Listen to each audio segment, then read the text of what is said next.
Right, morning. I'm just going to make sure bits are working. If somebody turns up, please tell me if they are.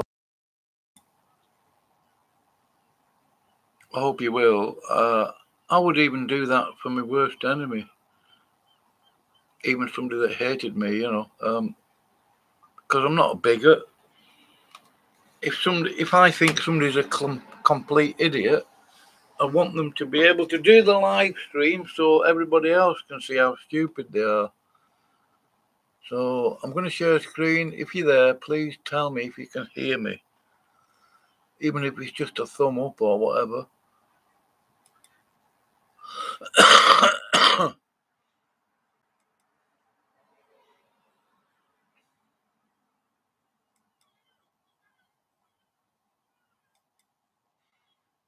I don't mind listening to this again. The audio on me doesn't work at all. I don't know. If you know what we did wrong or something, please tell me. Would appreciate it. Is anybody there?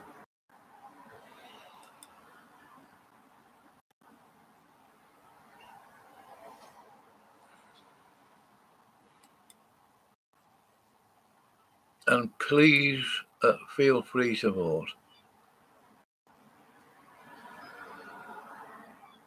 The other comment I put up. I put another comment. I'll just type that on and wait for somebody to come and tell me if my audio is okay.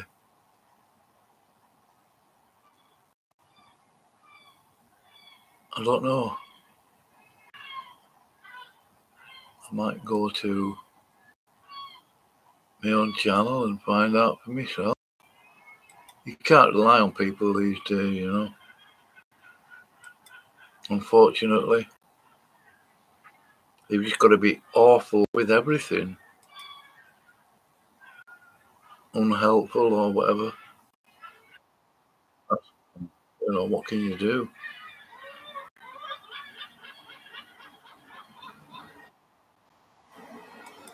Well, the audio's fine. I'm going to put a link into... I'm going to put a comment on the side chat there. If you want to help out, I thought you typed it in. Maybe it was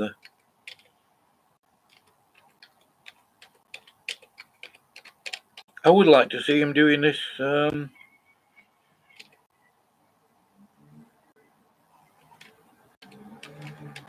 full time,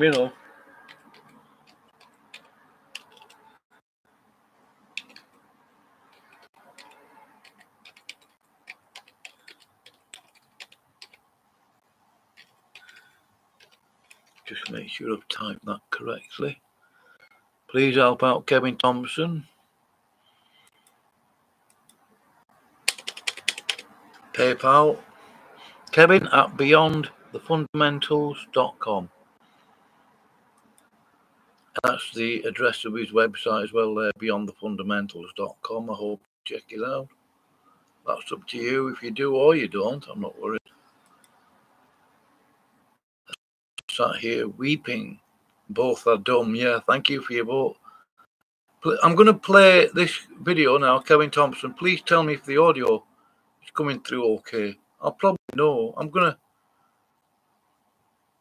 See, it's awkward, isn't it? Because I might hear it okay, as I did before on the last stream. You might not be hearing it. So hopefully you'll help me out and tell me.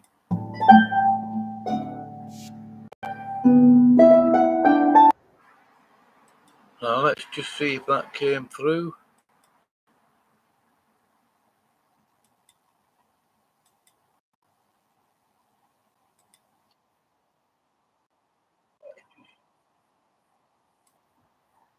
Right, so I'm going to play this now.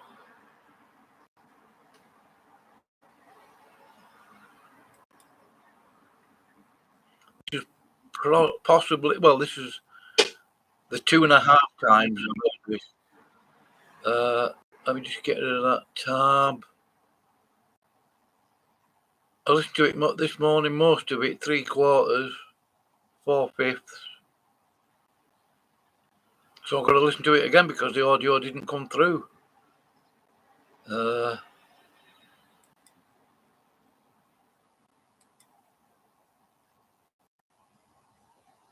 Let's just...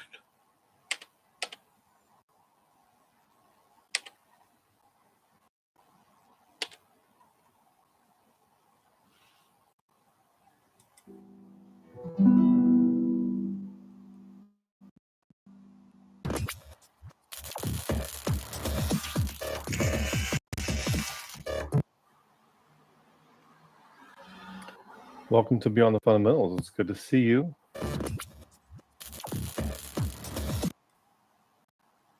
Having a little trouble. There we go. There we go.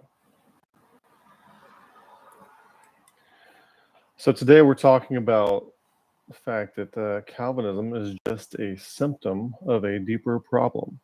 It's just a symptom of a deeper problem. It is not the problem. It's just a symptom.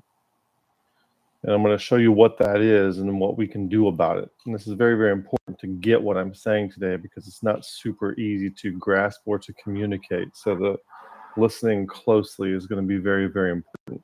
Since we are talking about Calvinists, we're always going to have dummies, static formula propagators, SFPs, NPCs, whatever you want to call them, static formula propagators here from Calvinism. Since we're talking about Calvinism. So if you are a Calvinist, please mind our disclaimer before you comment either in the chat or in the comments section if you're watching this later. And the disclaimer is as such. Beyond the Fundamentals does not promote or agree with Arminianism, Provisionism, Pelagianism, Universalism, Synergism, Monergism, Open Theism, or any other ideological label to which Calvinists attempt to match map their theological opponents. We also do not hold free will as an axiomatic premise, nor do we worship ourselves or think that we save ourselves.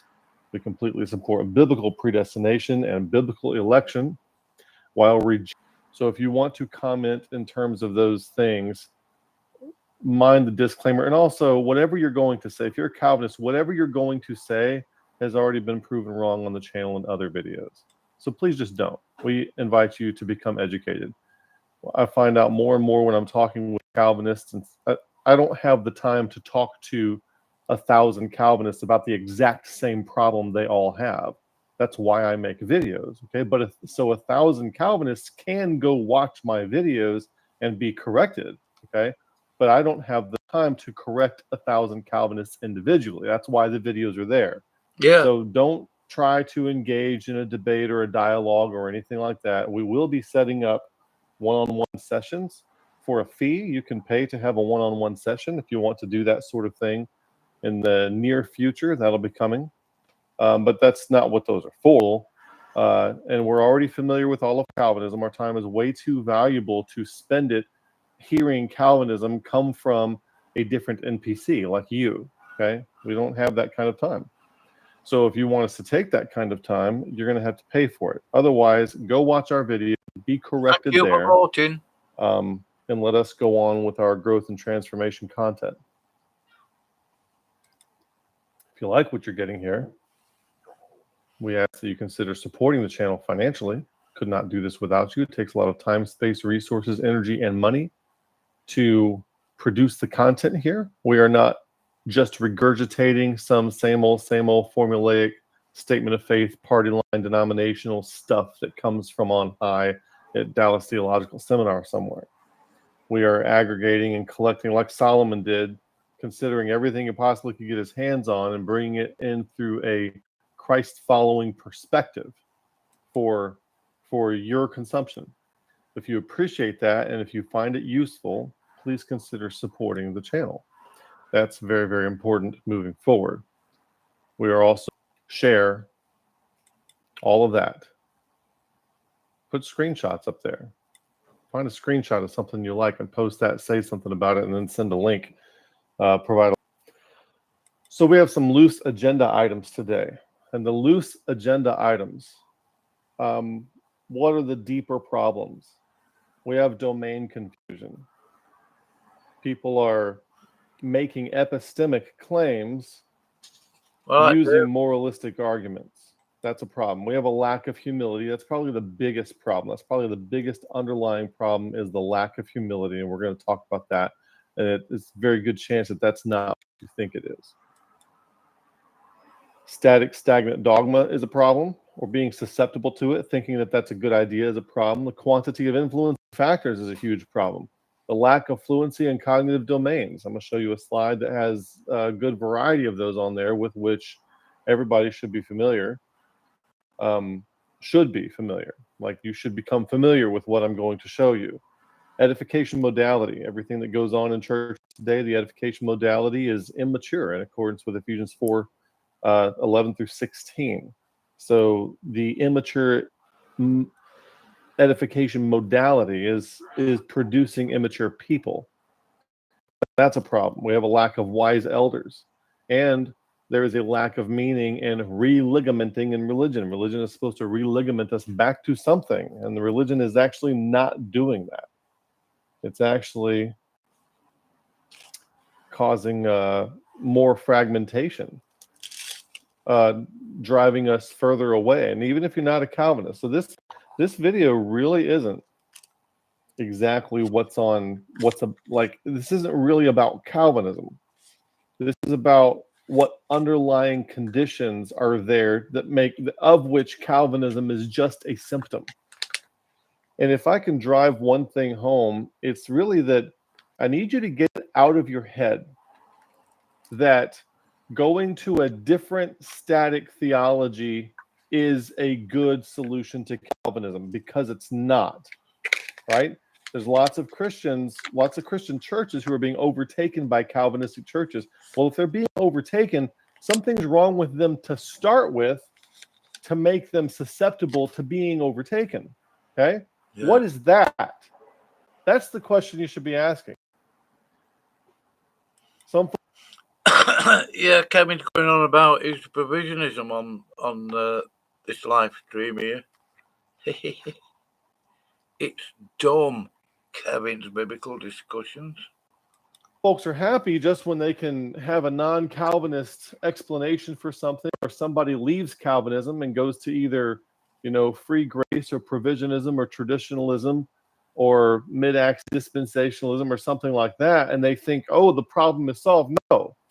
The problem that got you into Calvinism in the first place is still there and hasn't been corrected, and those other things, provisionism, free grace, all that, those are also symptoms of the same underlying problems. As we're going to discuss later, it's just like changing out rotten water in the bottom of your trash can and expecting that to solve the problem. That should sound pretty horrible to you.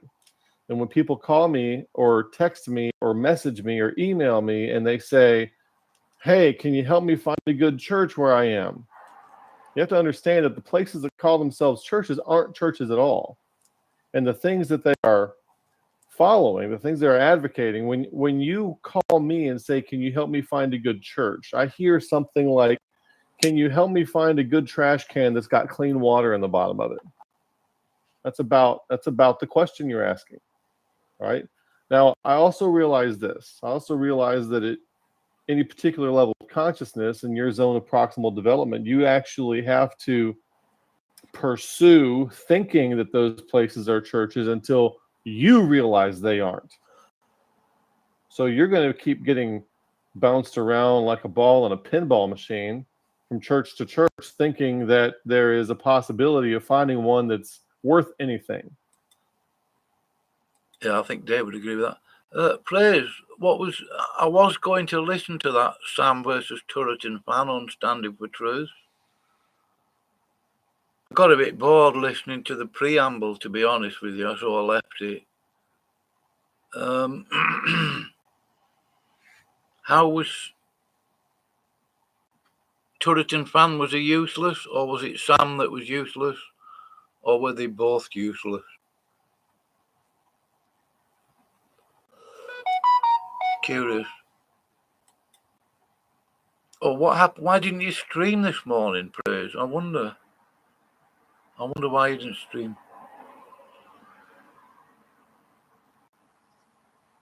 No, you still wouldn't. Oh, you've listened to this one, have you, Dave? Yeah, put fresh water in the trash can of provisionism. It's still a trash can. Yeah. Very good analogy, that. I might use that. I might copy it. And it's going to take you a while. You're going to have to find out on your own. I can tell you, I can sit here and tell you, but just believing me doesn't actually bring you to that consciousness level. You actually have to live out and expend all of that expectation associated with your worldview and let it run itself out. You're going to have to do that. And I know that. But at a minimum, I'm at least trying to tell you that there is... Well, it is a bit incongruous that two people, false teachers, Turret and Fan the Calvinist, Sam Shamoon the nutty Catholic, are arguing about false teaching. That doesn't make sense to me, really. Yeah, of course, Catholics can disagree with Calvinists. The irony is that Calvinism is Augustinian, Gnostic, Manichaeism, Catholic. They're the same trash can, yeah.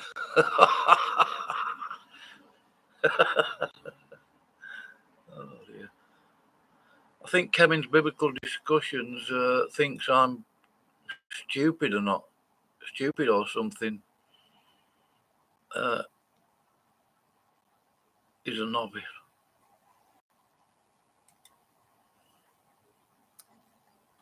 Somewhere to go. There is something beyond all of that. Places that call themselves churches aren't churches at all. And the things that they are following, the things they're advocating, when you call me and say, can you help me find a good church? I hear something like, can you help me find a good trash can that's got clean water in the bottom of it? That's about the question you're asking. Yeah. Right? Now, I also realize this. I also realize that at any particular level of consciousness in your zone of proximal development, you actually have to pursue thinking that those places are churches until you realize they aren't. So you're going to keep getting bounced around like a ball in a pinball machine from church to church, thinking that there is a possibility of finding one that's worth anything. And it's going to take you a while. You're going to have to find out on your own. I can tell you, I can sit here and tell you, but just believing me doesn't actually bring you to that consciousness level. You actually have to live out and expend all of that expectation associated with your worldview and let it run itself out. You're going to have to do that. And I know that. But at a minimum, I'm at least trying to tell you that there is somewhere to go. There is something beyond all of that. Calvinism is a symptom to a more serious problem. Calvinism is not a root cause of any particular problem. Okay? It is merely an artifact or an outgrowth of a much deeper problem, or a much deeper set of problems, really. These problems are systemic and saturate the most fundamental ways that we operate in the world and the way that we conceive of reality. What do I mean by systemic? Okay? You might have a problem that's like, say you scrape your arm. That's a superficial problem. But let's say you have blood cancer or an autoimmune disease. That's systemic. It's very internalized, okay? The very processes of the body itself are circulating the disease from a very deep place, okay? The causes of Calvinism are very systemic, okay? Calvinism is like, it's like seeing a cancer patient lose their hair. I mean, the hair loss isn't the problem. Getting a wig doesn't solve the problem of cancer, you see? Hair loss, but it's the treatment. I understand that, but you get the analogy anyway.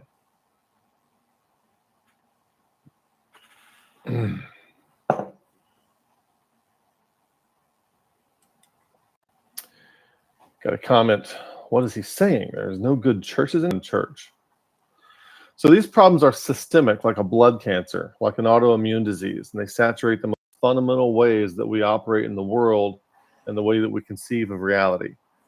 If these root problems are not fixed, the underlying causes will just keep producing monstrosities like Calvinism. Okay? And I think that provisionism is a similar kind of monstrosity. Right? Same kind of monster, same species, different color. It is like one head of a hydra. Instead of trying to neutralize the entire hydra, we are living on its back. We're riding the thing around and keep wondering why its multiple heads keep causing us trouble. Okay?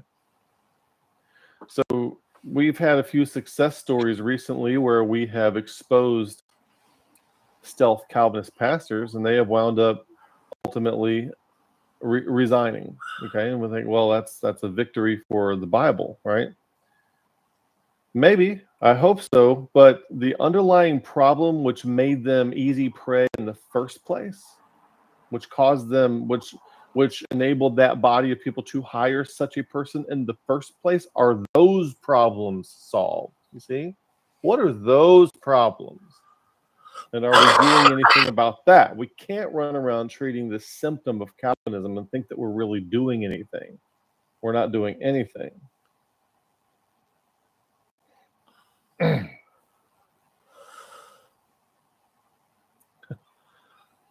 So I'm going to employ several analogies during this talk today. I like the dustbin to convey the real issue, because the most common misperception is that getting rid of Calvinism is the solution to the problem. But removing Calvinism from a church, from leadership, does not address the underlying problems that allowed Calvinism to spring up or infiltrate in the first place.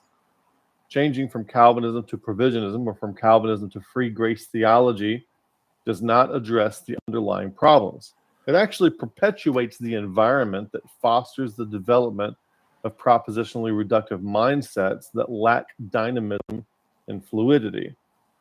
What do you mean by propositionally reductive mindsets? Proposition is a statement like cats are mammals. God is three persons but the same substance in a Trinitarian unity. That's a statement. Okay? Is that statement based on anything in experience?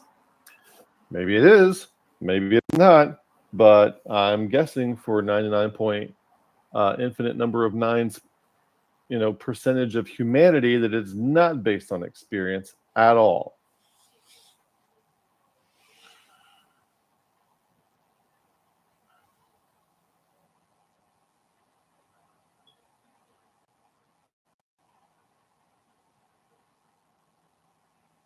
Why has it gone quiet? So it actually perpetuates the environment that fosters the development of propositionally reductive mindsets that lack dynamism and fluidity and all this kind of stuff. We're going to basically, this whole talk is to kind of unpack that last sentence right there. What is a propositionally reductive mindset, and what is that dynamism, as opposed to dynamism as something like a river that's constantly moving. You never step into the same river twice. Whereas static things like the water in the bottom of a trash can, that's basically what our churches are right now. We think that if we change out, if we freshen up the water in the bottom of the trash can, that solves the problem. So I want to use an analogy for you. I want to imagine a bunch of hot air balloons that are floating above, and they're all tied with a rope. They all have a rope that ties them down to the ground to some kind of well-known landmark, or maybe they're all associated with a particular country, and they're all tied to the capital or to a major city in particular countries. Okay, and you could see this. You can vision this pretty much however you want to, right? Now let's imagine we leave the hot air balloons in place, and in between these landmarks, okay, you could use the landmarks and you say, oh, there's the Eiffel Tower, I must be over France. There's the Statue of Liberty, I must be over New York. You can use these landmarks and do that. But what if we put a bunch of clouds in between there, okay? Now, if you knew that all those ropes tying those hot air balloons were tied to the particular place, like, oh, that's the New York hot air balloon. That's the Paris hot air balloon. That's the Egypt hot air balloon. You could actually use the hot air balloons to approximately navigate. You could kind of use them as a map to navigate above the clouds where you can't see the landmarks and and still have a good idea of where you are with respect to the land. But now let's do something different. Let's say you're using those let's say that you're using all those hot air balloons to navigate because you think they're tied to landmarks, but actually we've cut all the ropes down at the ground level. Now they're just hanging through the clouds. And then furthermore, we're going to take all the hot air balloons and we're going to rearrange them some other way. We're going to rearrange them like this, rearrange them like that. So, but I'm a pilot flying above the clouds with no instruments, and I'm using these hot air balloons to navigate. Now, with all the balloons rearranged, okay, I think that I'm near the New York balloon or I'm near the Paris, France balloon, but I'm not. I mean, I'm near the balloon, but I'm actually, it no longer has any ligamentation, any connection to the actual landmark. So even though I think I'm over New York and I have something pointing, I have the balloon there, I'm actually not over New York, and I think I am. So it's a problem. That's a problem, especially if navigating is important at all to you. So what we have with works like this and with works like this, what we have is somebody cut all the ropes to the hot air balloons and rearranged them in an order that made sense to them. And instead of actually being in touch with reality, we are approximating our place in reality with these kinds of things. And they're not right. They're not even close to right. They're not even, there's nothing about them that's good at all. It's terrible. You say, Kevin, I thought you weren't a Calvinist. Why are you speaking negatively about provisionism? Look, provisionism is not the answer. It's not the answer to Calvinism. Provisionism is backing off a particular set of symptoms, but not resolving the root cause. Caused Calvinism in the first place.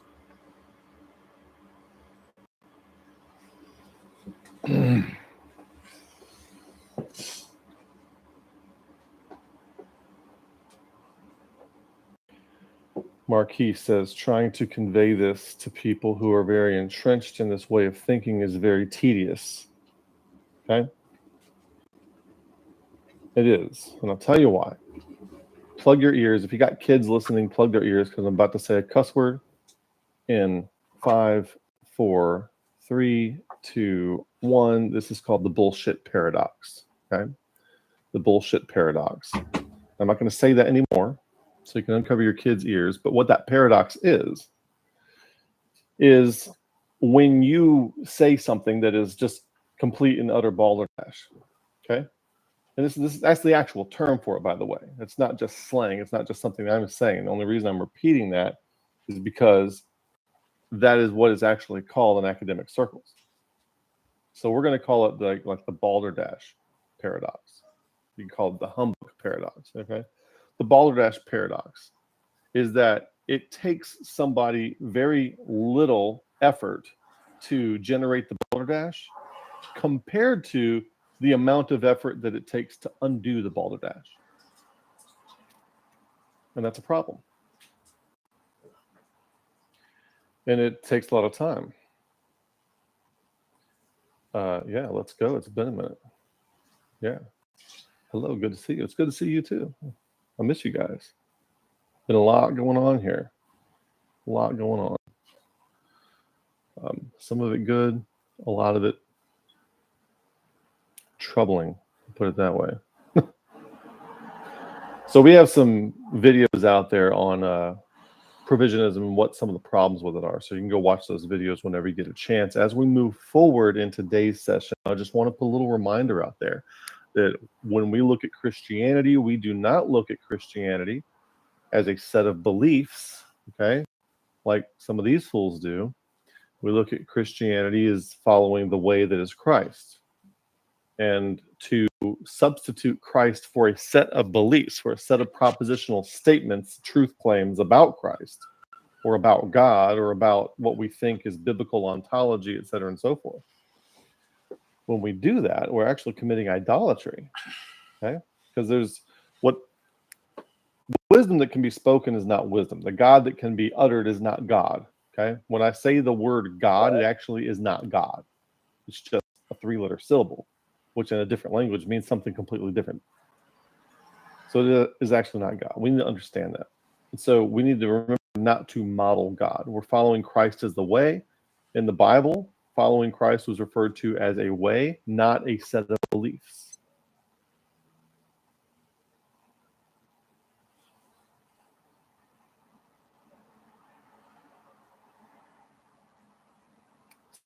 So, Jamie commented bovine scatology. Yeah, that might be a good that might be a good substitute for the paradox phrase.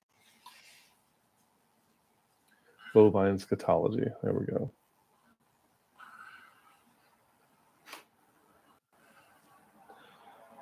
So we're going to talk about humility. Might have some small writing on it. I'll try to do what I can, make it so you can see it there.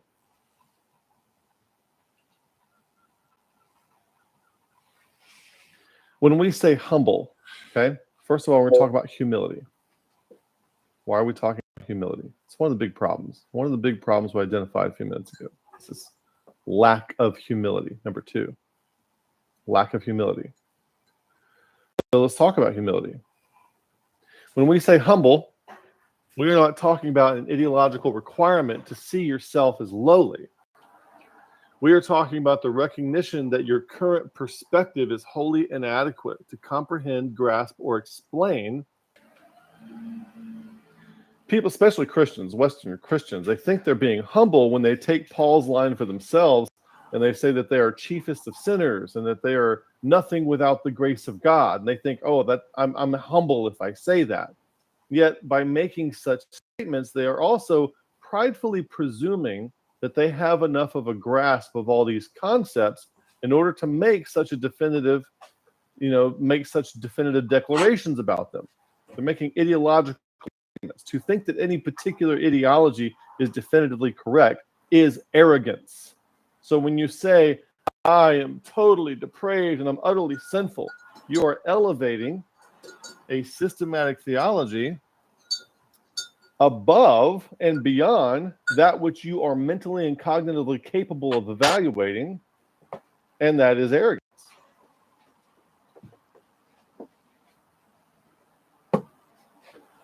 In order to make such definitive declarations about the concepts.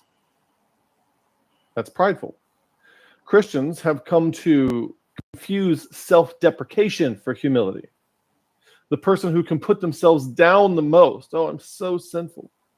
They are waving a huge flag of how humble they are. I'm nothing without the grace of God. I can't boast in my salvation at all. It's all God. Okay, they're elevating an ideology above and beyond God with 100% absolute certainty, which is epistemic arrogance. Okay? So self-deprecation is not humility. It is the opposite of humility. Self-deprecation is actually virtue signaling. It is a faux virtue of the worst kind. We're all confused about what virtue is these days. Somebody's just asked me, what do you think characteristics are of a virtuous person? And I thought about it all day before I answered. But one thing I knew for sure, if I answered that question by rattling off things from Proverbs 31 or 1 Corinthians 13, that would be the least virtuous answer that I could possibly give. Some of you don't understand that thinking. Some of you don't understand that. Stick around.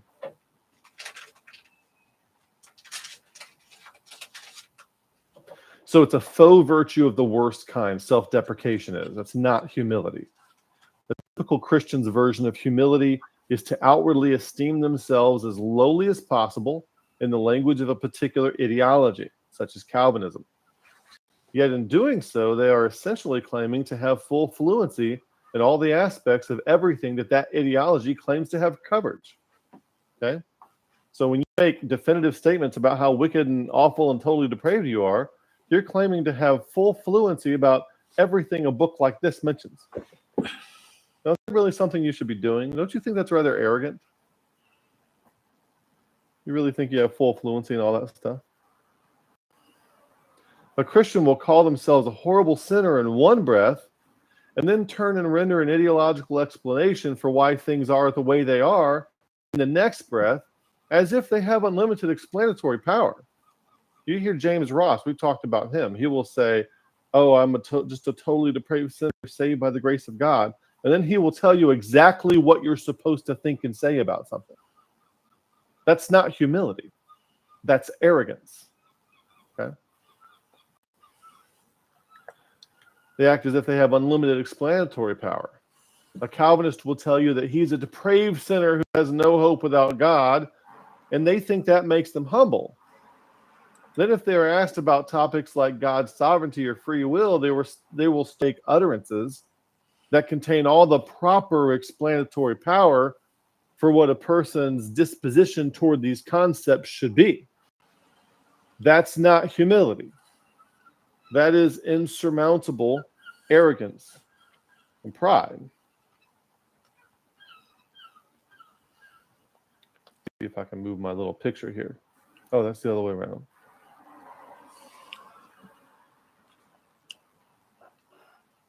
I don't even know how to get rid of that little blue BTF thing. I'll have to figure that out one day. Christians essentially think that as long as they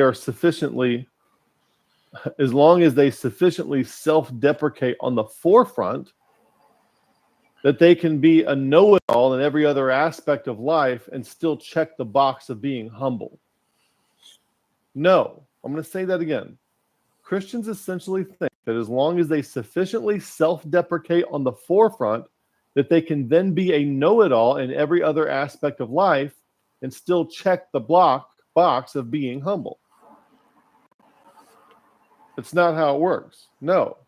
Humility is expressed, genuine humility is expressed in the relationship of the person to awareness in proportion with their limited experience, or what some people call the wisdom of not knowing, or what some people call higher ignorance.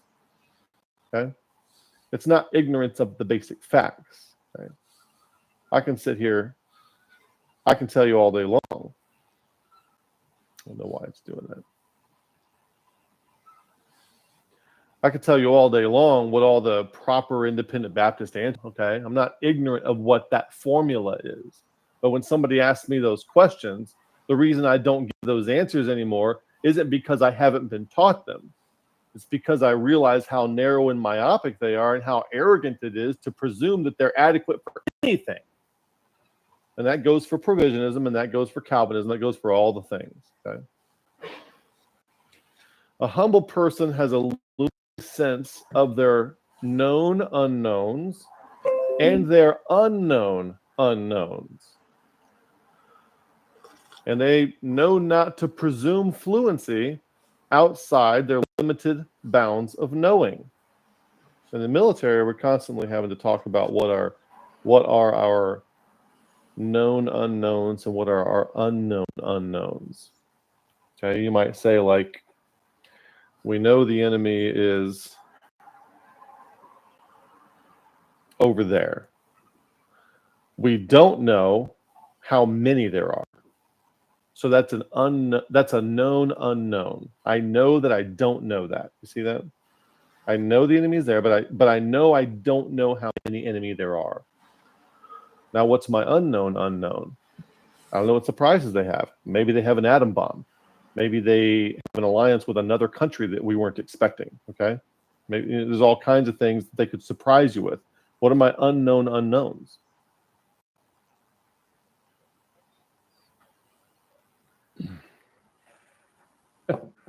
Can we have a drawing? Yeah, we'll get to a drawing. 2 slides here.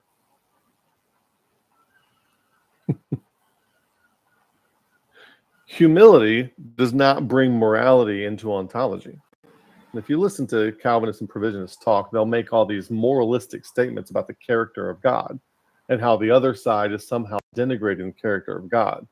But at the same time, they will claim, they will speak as if the conclusions they've arrived at have been epistemically arrived at. But then they present them in moralistic packaging.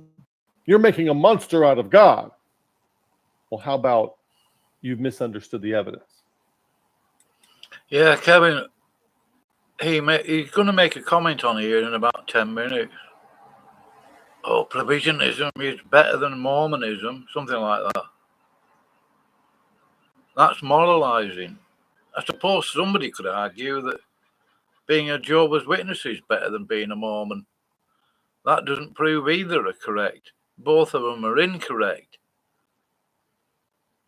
So Kevin's biblical discussions, your moralizing didn't work on Kevin Thompson, did it? Really? Dump the provisionism. Tried to tell you. Dump the ism. It's a bucket full of holes. You can insert Molinism and semi-Pelagianism into it. That's why you're getting... The Calvinists are probably laughing at you. You reject 5 propositional statements and accept 2 extra ones. Provide. Wake up, will you, novice? What's the deal? Let's remember not to be moralistic when we're trying to operate in an epistemic domain. Presuming that the Bible exists to convey static ontology is arrogance. You think you know what the Bible is here for? I mean, thinking that we know why the Bible is here in the first place, I don't think we realize how much we presume about that we probably have no business presuming. So this person writes this stuff against Trinitarianism all the time, and I really don't care, but it's interesting, like the people who would argue for Trinitarianism and against Trinitarianism at the stage 3 level are all wrong. They're both wrong. Both sides are wrong. There's no point in taking a side at the stage 3 level because both of them, they're both operating in false models anyway. And he'll make all these kinds of statements like, you're a polytheist because you're worshiping 3 gods. Well, that's a moralistic claim because everyone thinks, Christians all think polytheism is bad. So if I call you a polytheist, I'm basically calling you immoral. And no one wants to be a polytheist. So that's thrown out as it's this inflammatory kind of sensationalism type thing. And so this person down here asks them, are you a dichotomist or a trichotomist or a substantial dualist or a hylomorphist? This is the most silly thing ever. If you are in anything that is an ist, you are not humble. If you are an ist of something, I'm a determinist, I'm a Calvinist, I'm a provisionist, okay? You're not epistemically humble. You're not in proper relationship to the amount of things that you could not possibly know, all right? You're also not in proper relationship to the fact that following Christ is a way that's not the elevation of a set of, positional conclusions. So there's all kinds of problems there. So there's a mismatch that we have. We have a mismatch. We tend to think things like, we think that because we have an all-encompassing worldview, that we also have all-encompassing answers. I mean, look at the statements of faith that we get from people. Think about this. Think about the statements of faith that are floating around some of the churches and the things that they say. God created and made of nothing the world and all things that are in it. Hold on. Were you there? Have you ever tried to look up the phrase made from nothing, made of nothing, ex nihilo? You ever tried to look that up from Scripture? Okay.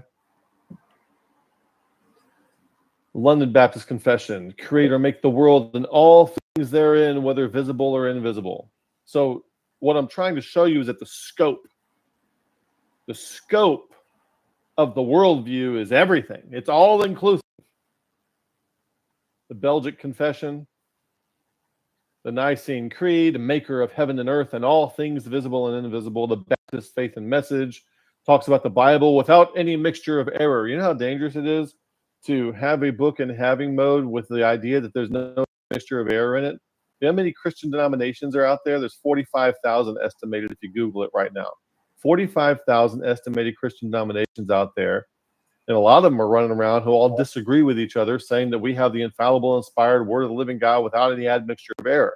Well, then how come you all disagree on everything? So you need to understand, I'm not saying the Bible has error. What I'm saying is that the claim that it doesn't means nothing. The claim means nothing. I have a video called So What If the Bible is True? Let's say the Bible is, okay, inerrant, inspired, infallible, word of the living God, and it's without any admixture of error. Okay, let's grant you that. Do you understand it all? And don't sign up with any groups who talk this way. It's dumb. Don't do it. Baptist Faith and Message. God is an intelligent, spiritual, and personal being, the creator, the redeemer, the preserver, and ruler of the universe. Do you really want to make a statement like that and then just try to answer for all the things that are going on in this universe? What about just all the things on this earth? Not to mention like the pulsars and quasars and black holes out there that you can't understand. But what about the things on this earth? You know, where was God when you were being molested as a child? Where was God then? You want to answer all that stuff? Go ahead. Go ahead. You need to watch out the size of your worldview, you see? The Athanasian Creed talks about parish. We have all these statements. We just know with absolute certainty the before life and the afterlife. None of us have been there, but we just got it all down with certainty.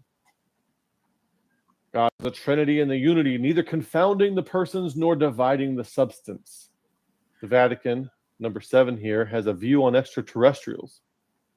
The Vatican says the existence of intelligent extraterrestrials would not contradict the Catholic faith. The vastness of the universe with as many galaxies suggests possibility of other life forms. But then there's places like Answers in Genesis that say, well, there's probably not other life forms, and we have the anthropic principle, and this place was created for man. Where do you get that idea?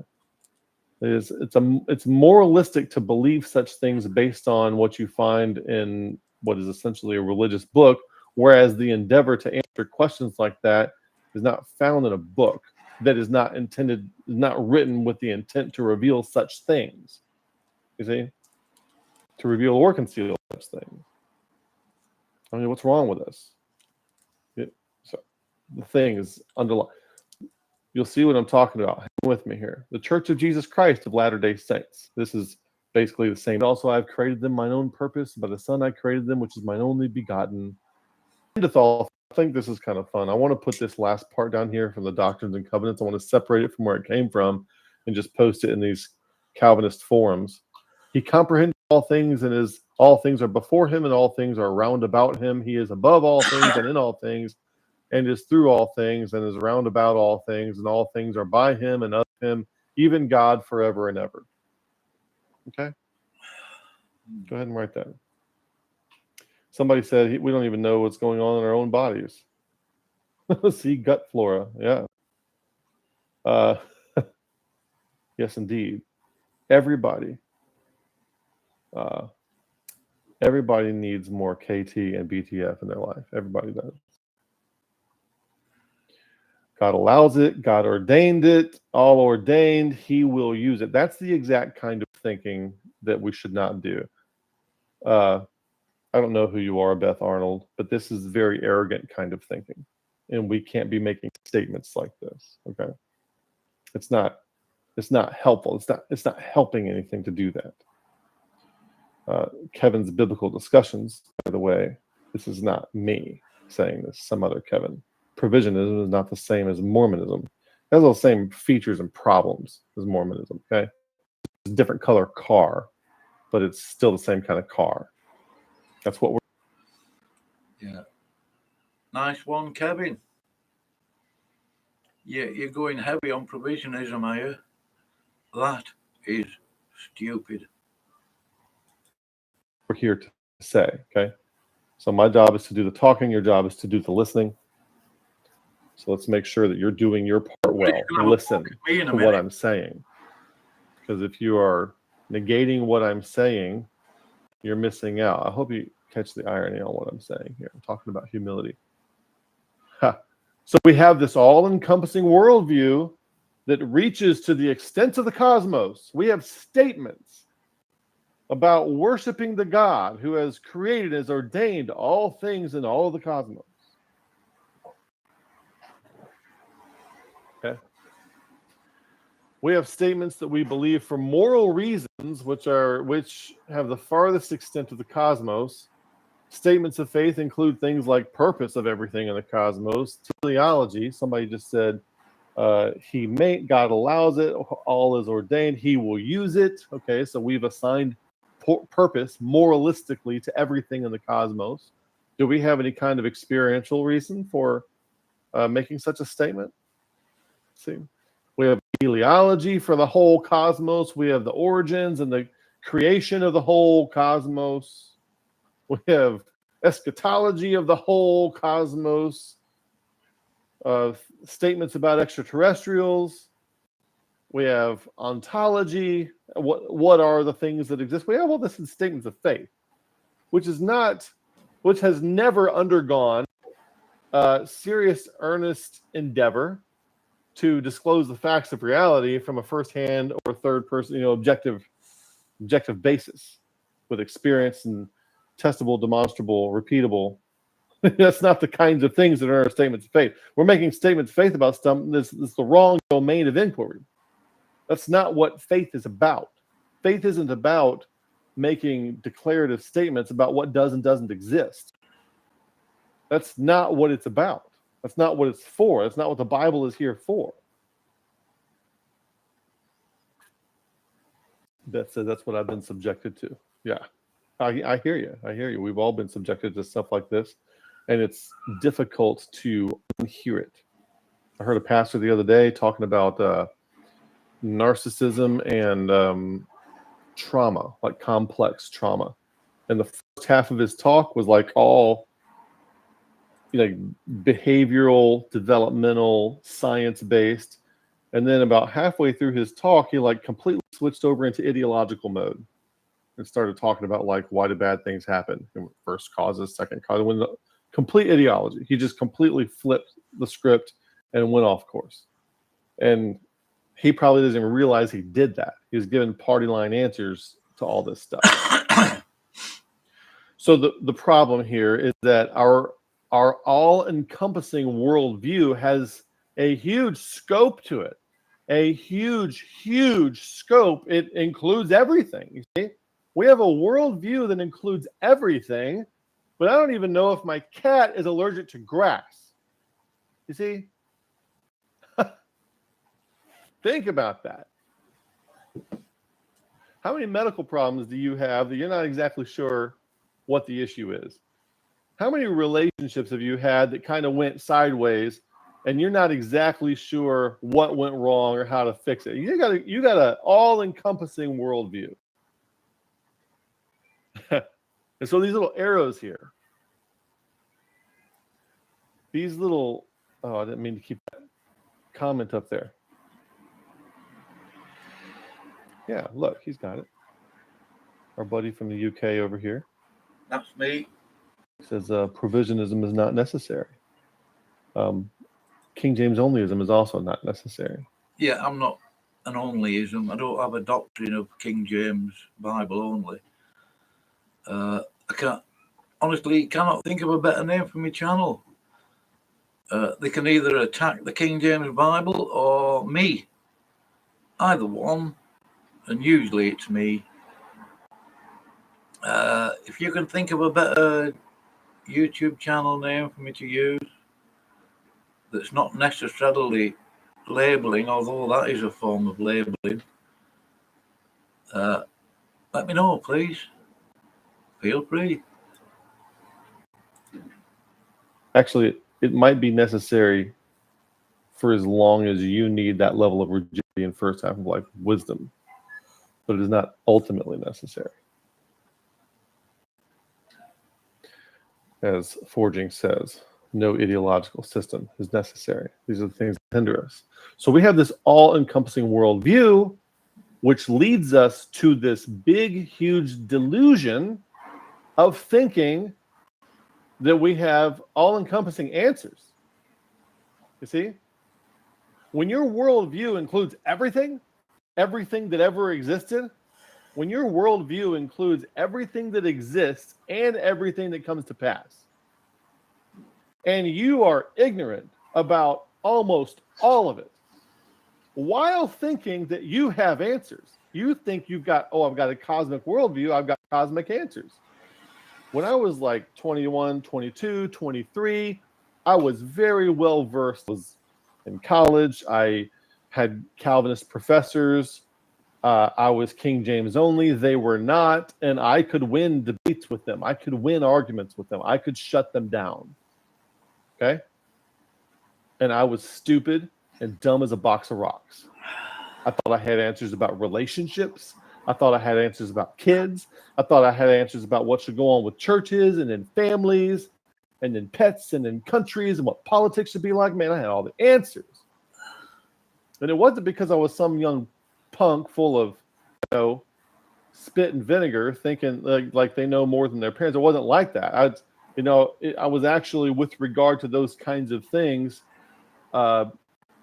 willing to subject myself to those who have gone before me, but I thought that my strict, rigid, extremely thorough, that accounted for everything ideology in Christianity actually really did have all the answers, and that I could help people and I could sort people through things and I can deliver premarital counseling, and I thought all these things, and I was wrong about all of it.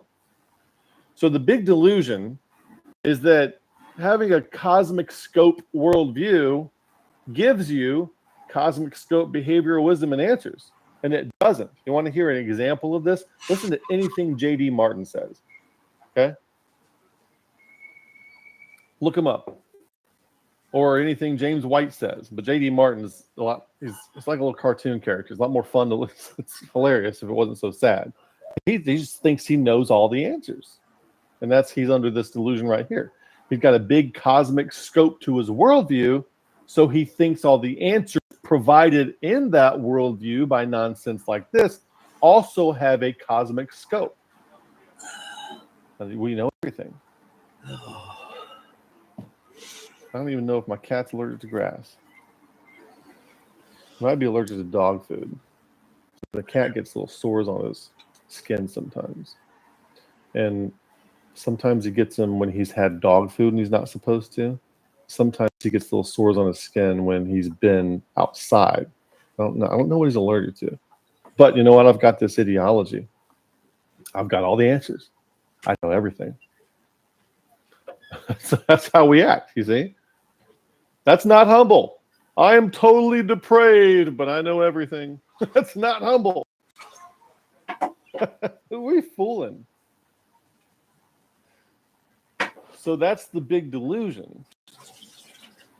How is JD, big buddy boy? Yeah, JD is posting some very categorically terrible stuff lately. Ideal men and ideal women and all this kind of stuff. It's terrible. So that big delusion needs to... So what's going on with this big delusion? Here's something we don't realize. We think that a cosmic scope worldview equals cosmic scope behavioral wisdom and answers.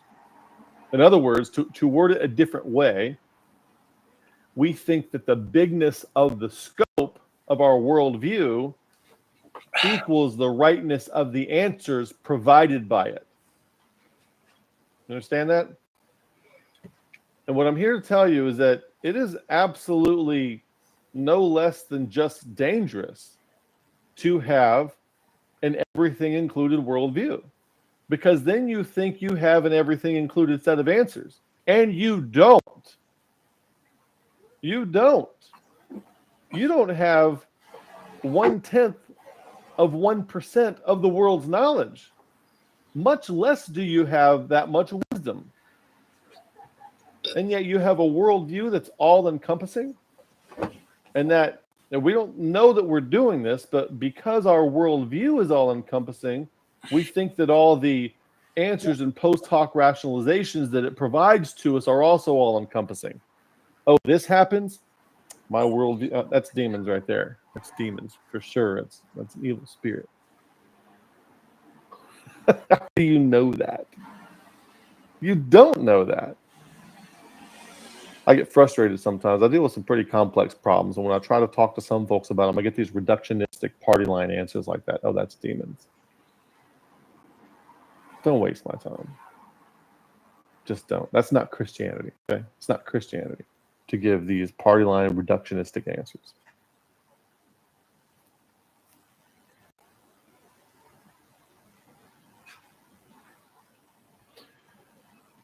He said we should check in with old boy.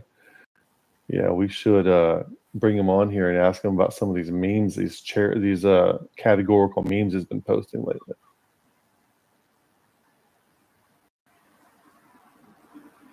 The Mass Toaster says, so we are unable to make statements based on the info we see in the Bible. Sorry, trying to understand what you're saying here. Well, first of all, I have an entire, what I'm trying to say is actually difficult for me to communicate. And one of the reasons is because it is ineffable. So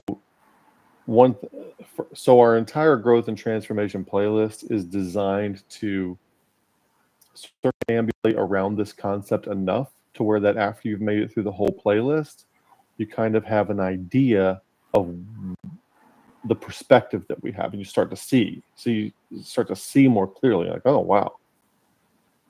And you see that reading the Bible in order to come to conclusional statements that you can make about things, or with the idea that that's what it's there for, is to make such statements about things. Reading the Bible with that in mind would come to see that as a huge problem. That's not what it's there for.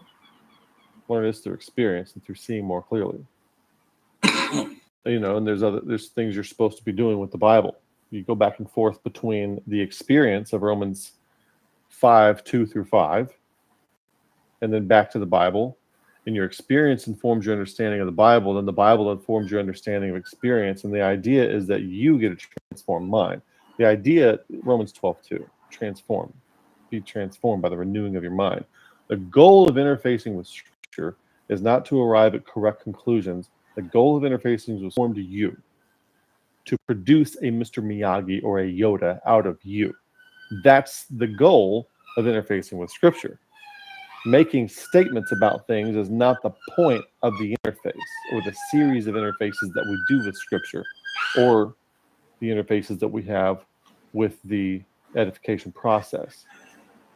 In Ephesians 4:16, Grind Knight says, your depression is because you don't have enough faith. Very reductionist and callous. Exactly. Yeah, some of these things are very complex. And so what he's saying here is that some people say statements like this to Christians. If a Christian is depressed, another Christian will tell you, well, you're only depressed because you don't have enough faith. If you had enough faith, you wouldn't be depressed. Like, why are you even talking?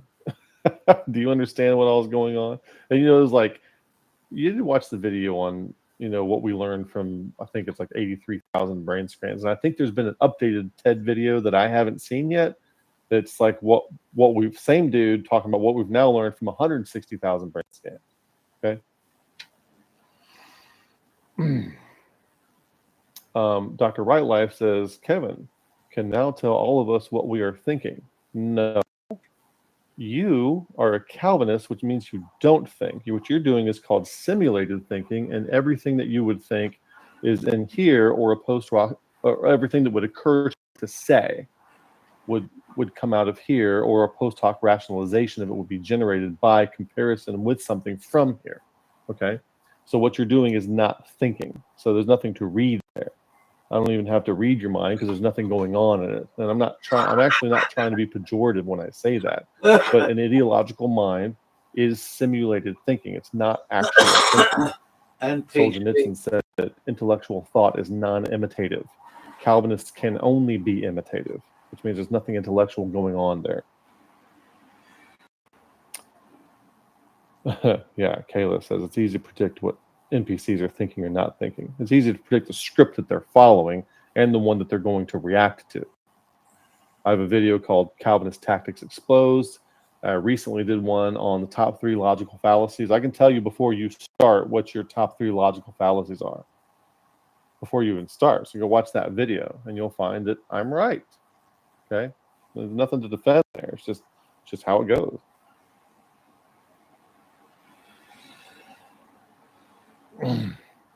Roddy says the Bible says, amen, Kevin. The Bible's not a rule book or a science book or even a history book.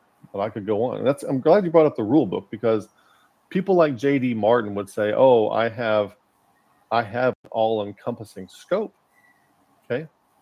Therefore, the guidance that I get in the Bible tell me God knows the entire scope, from the beginning, all the visible and invisible things that he's created, the entire cosmos. So therefore, he's telling me how I should behave. And that's not what's going on. What's happening is that in order for the person to understand what they should be doing, you have to enter into second half of life wisdom, or what Paul just basically calls wise or perfect in 2 Corinthians chapter 2, verse 6. He uses the words wisdom and he uses the word perfect. Perfect not to mean sinless, but like completed. And that is his word for what other people have called second half of life wisdom or second tier consciousness, that sort of thing. And so when you have second half of life wisdom, what you realize is that just like Paul says the law was our schoolmaster to bring us unto Christ, and what you find is that the rigid rule following portion of your life, your King James onlyism, your independent Baptist, your dispensationalism, your Calvinism, whatever, all that rigidity right there. Okay. And I do think there's pathological versions of that from which you cannot grow. Okay. But all that rigidity and structure and the rule following, don't watch TV, don't eat fish on Fridays, say the rosary, or whatever it is in your tradition, those are actually good. And I'm not saying they're biblical. I'm just saying they're good to have rigidity and structure for first half of life wisdom. And then when you grow out of it, you realize it was all a double bind. And what it is, what the guidance in the Bible is pre-transformational heuristics. When somebody leaves their parents' home and they go on to be a lawyer or a doctor, do they really need a parent telling them when to go to bed, when to brush their teeth and wake up and all this kind of stuff? Can't they make up their mind that maybe one day it's okay to stay up till 2 a.m. working on a case? Okay, they got to make those decisions, and it's not a sin if they decide to do that. Now they realize it's not an iterable game to do that every night, and they have to figure that out. But it's not like a right or wrong thing.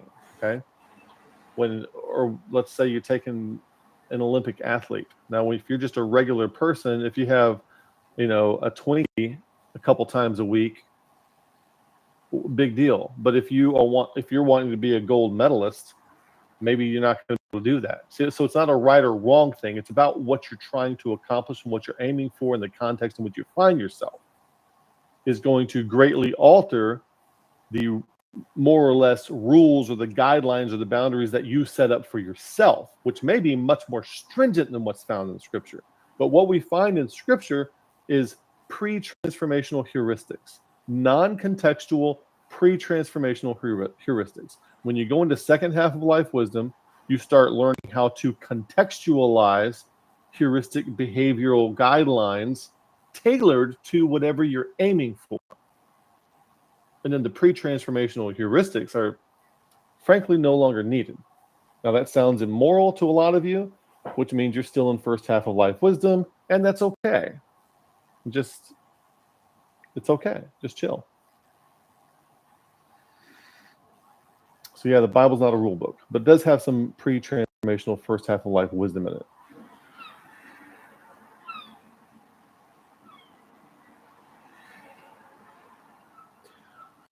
So the cosmic worldview can lead to the delusion of cosmic scope of behavior and wisdom answers. You think that your ideology has the same explanatory power and rule following power that your worldview has. You think they have the same breadth of scope, coextensive scope. Okay, and they don't.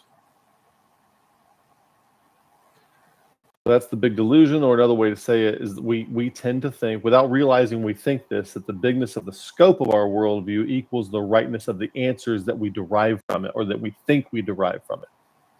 Now, what we very much need to do is to decouple that. We need to decouple that idea. You need to realize that the things that you think are right or correct, the answers, your guidelines, I was like 20-something. I'd only been married a year or two, and I thought I was as smart as Dr. Laura and could issue just as much marital advice as she could.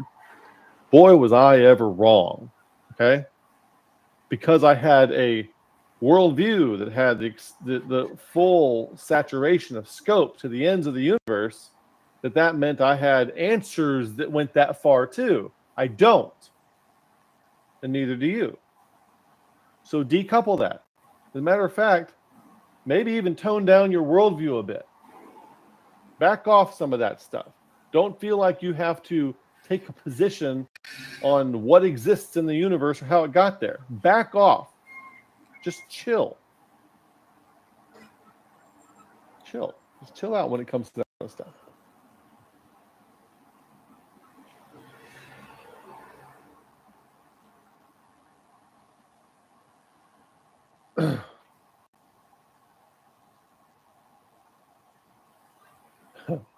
It's a fiction. Somebody who has a cosmic worldview, but they can't figure out the basic things in their life. How many Christians have a cosmic worldview and a statement of faith that makes declarative statements about things in the ends of the universe, yet they cannot even manage their job or their marital relationships or something like that?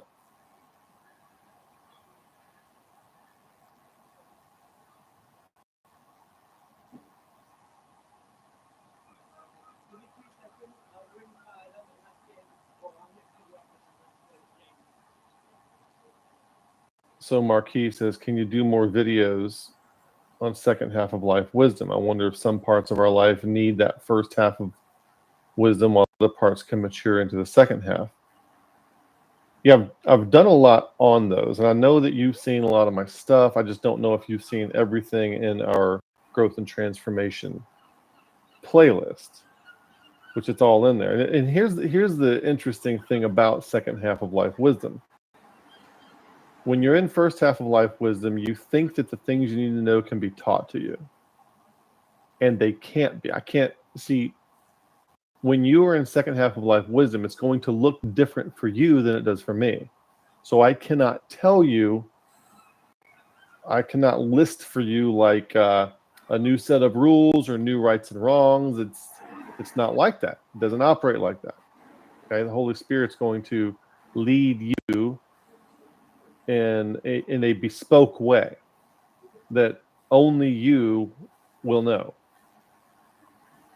And you can be the only thing I can try to help do through edification is what the edification process is designed for, is where we all try to help each other be more able to hear that still small voice of what we should be doing, what is mine to do in a particular situation.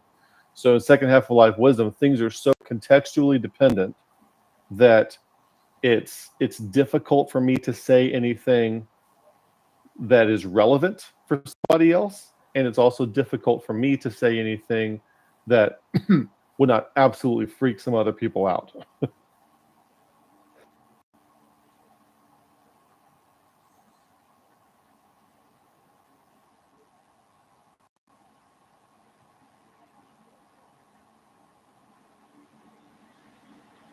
So Richard says wisdom stops coextensively with the expanse of our worldview. Now, are you trying to say that they are inversely proportional? Because I would agree to that. Agree that they're inversely proportional. The bigger your worldview, the less wisdom you're going to be able to walk in. can have a more humble worldview. We looked at some of these worldviews. Our general evangelical perspective. Many evangelical Christians hold varying views on extraterrestrial life and UFOs. Like, what are we doing that for? Why are we holding views on these things? Some may assert that human beings are unique in the universe due to the special role given to them by God. Others may be open to the possibility of extraterrestrial life without conflicting with their faith. Why do people feel like they need to have positions on these things? This is not the kind of thing to arrive at a position. You know what you need to be in a position on? You need to take a position on having better encounters than you had before. When's the last time you spoke to your wife? All right, the next time you speak to your wife, you need to have a better encounter with that. Go watch our video on the fruit of the Spirit and have a better encounter with your wife the next time you talk to her in those terms. Okay? That's something you need to take a position on. You need to take a position on whether or not UFOs are real or not. Unless you have firsthand experience. Creationist perspective. Some creationist organizations, such as Answers in Genesis, argue the likelihood of extraterrestrial life based on their interpretation of the Bible. Argue against the likelihood of extraterrestrial life based on their interpretation of the Bible. They often emphasize the uniqueness of Earth and humanity in God's plan. Well, the area of the domain of inquiry about whether or not there's extraterrestrial life is not in a book, no matter where it came from, because that's not what that book is for. That book isn't there to tell you things like that. You want to find out if there's extraterrestrial life, go work for SETI or something like that. You can't manufacture good encounters, though. There's also some wisdom there. Okay, listen. Can't manufacture good encounters. But what you can do, though, is you can be your best self. You can bring your best self to the table.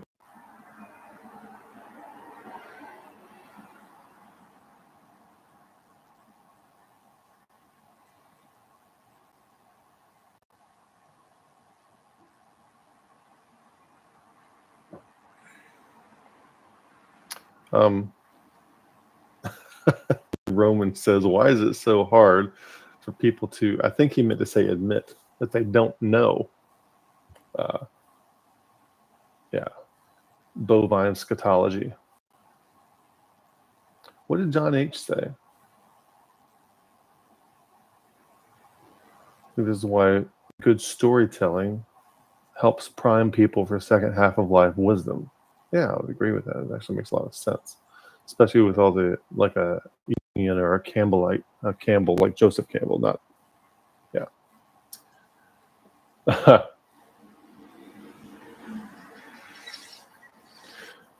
So, what do we have next?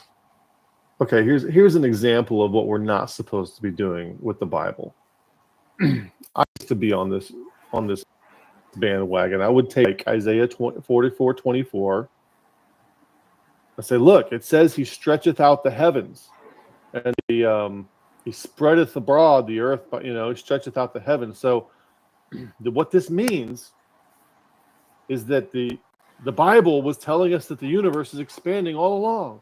The scientists didn't learn this till 1973, and Bible believers, we've known this all along because our Bible says it in Isaiah 44:24.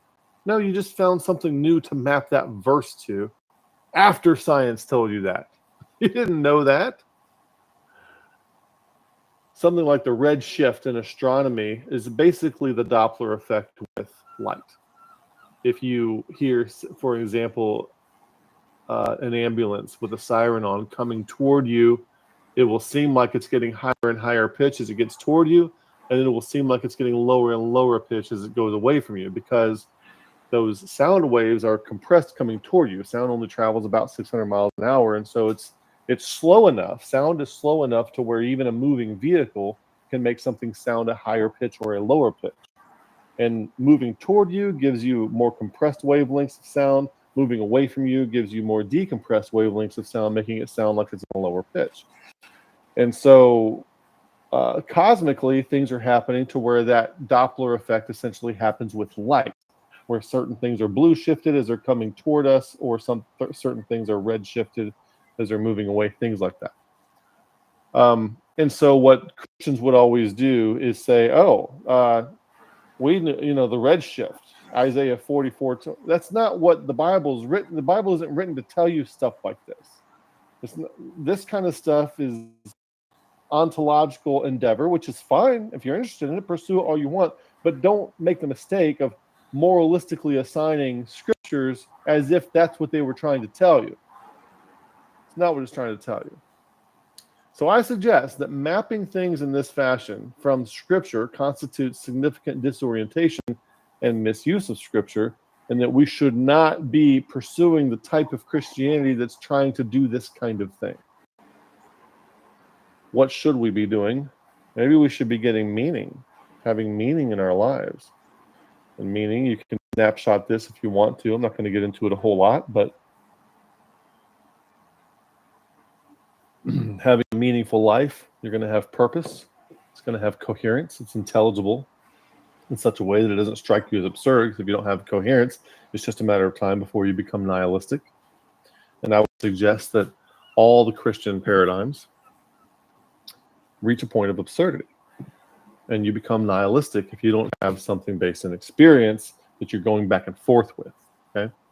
You're starting to follow paradigms that, as opposed to experience, is instead of learning how to integrate them, you're going to go off the deep end. Significance, we want to be attached to things that are genuinely real, and then mattering, things that are far beyond our egoic concerns of ourself, like what do you want to still be here when you're not around. Forging Belief sends a super chat. Thanks for the super chat. He says, if every encounter with God is novel, unique, unknown in Scripture, how would you prepare yourself for better encounters? Appreciate the content, Kevin. Ignore if it doesn't fit the video. God bless. So that's it. So that's really a good point. I was just having a discussion with my daughter and son yesterday about the word ephemeral, and we were cooking something on the stove, and they were noticing the steam coming up from what we were cooking, and we started having a discussion about what the word ephemeral means. So the Bible says our lives are but a vapor, but there's a lot of things that are like this, and this encounters with God are not repeatable things that have a routine to them like that. They are ephemeral. Now, like farming, you can't actually grow the tomato, but you can set the conditions where it's most likely to grow. For example, if you want to experience love, there are little meditations you can do based on Matthew chapter 5, where if you want to experience a higher degree of awareness and oneness, I was actively practicing sending love per Matthew 5 toward people that I found very particularly unlovable at the time. And I found out that this opened up a whole new world for me. I began to see more clearly, put it that way. And I've explained this to some people before on this channel, so I'm not going to get into it now. And so is that the same formula for everyone? I don't know, but it set the stage to cultivate something that happened to me. And so I think that's a good practice to do. Maybe Jesus knew what he was talking about in Matthew chapter 5. Somebody was talking about a Freudian slip. I wonder if I said something.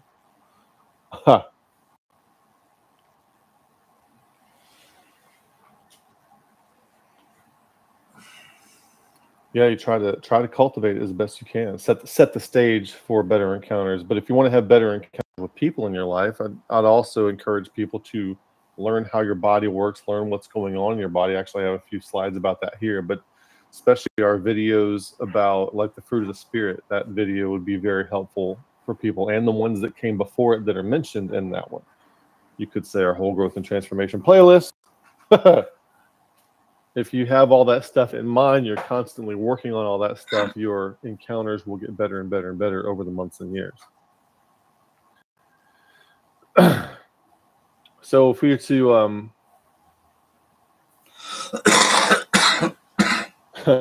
try to put this little thing together. And what you might call this down here is maybe stage 3 and below. Let me use my pen. So this stuff down here is your stage 3 and below.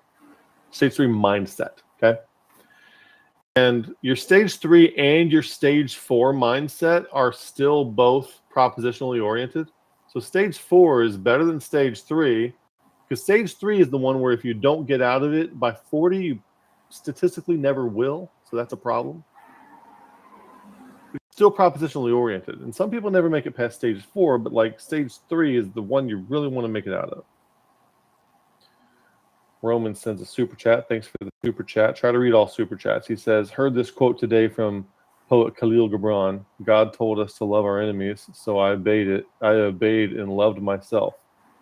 Now, I love this quote, and I love that you posted it. But there's going to be a lot of independent Baptists who are going to balk just because the quote came from Khalil Gibran, because we're really bad about making the genetic fallacy. But that's a great quote.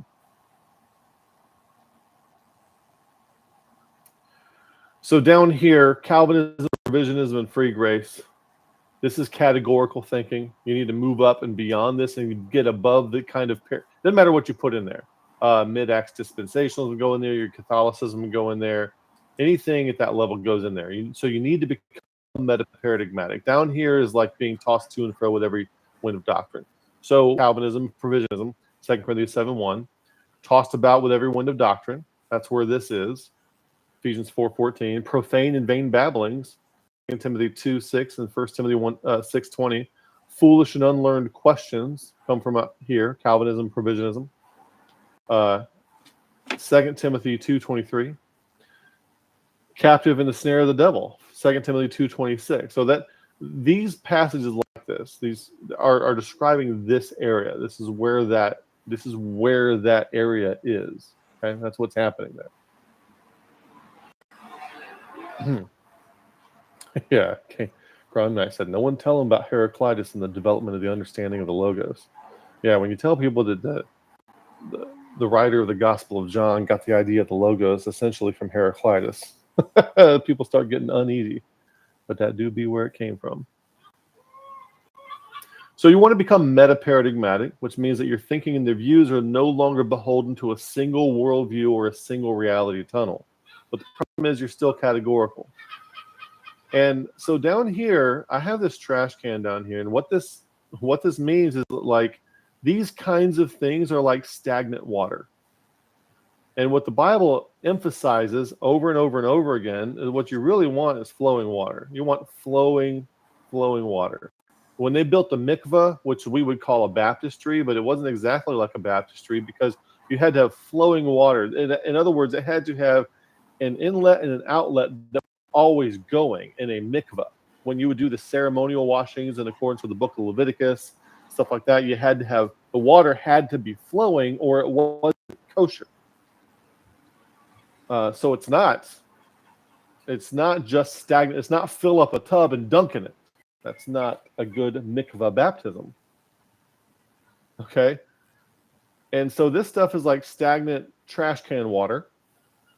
And people think, oh, if I swap out the Calvinism for Provisionism, then I'm good. That's like it's like refreshing the water in a trash can. You know, if you took the trash can water and you poured it out and you put fresh water in there, does that really solve the problem? Does that really get you where you need to be? No. Maybe putting water in a trash can is not a good idea. Maybe it's not a good idea. Thanks, Marquis, for the super chat. He says this has been helpful. I appreciate that. Thanks for the super chat.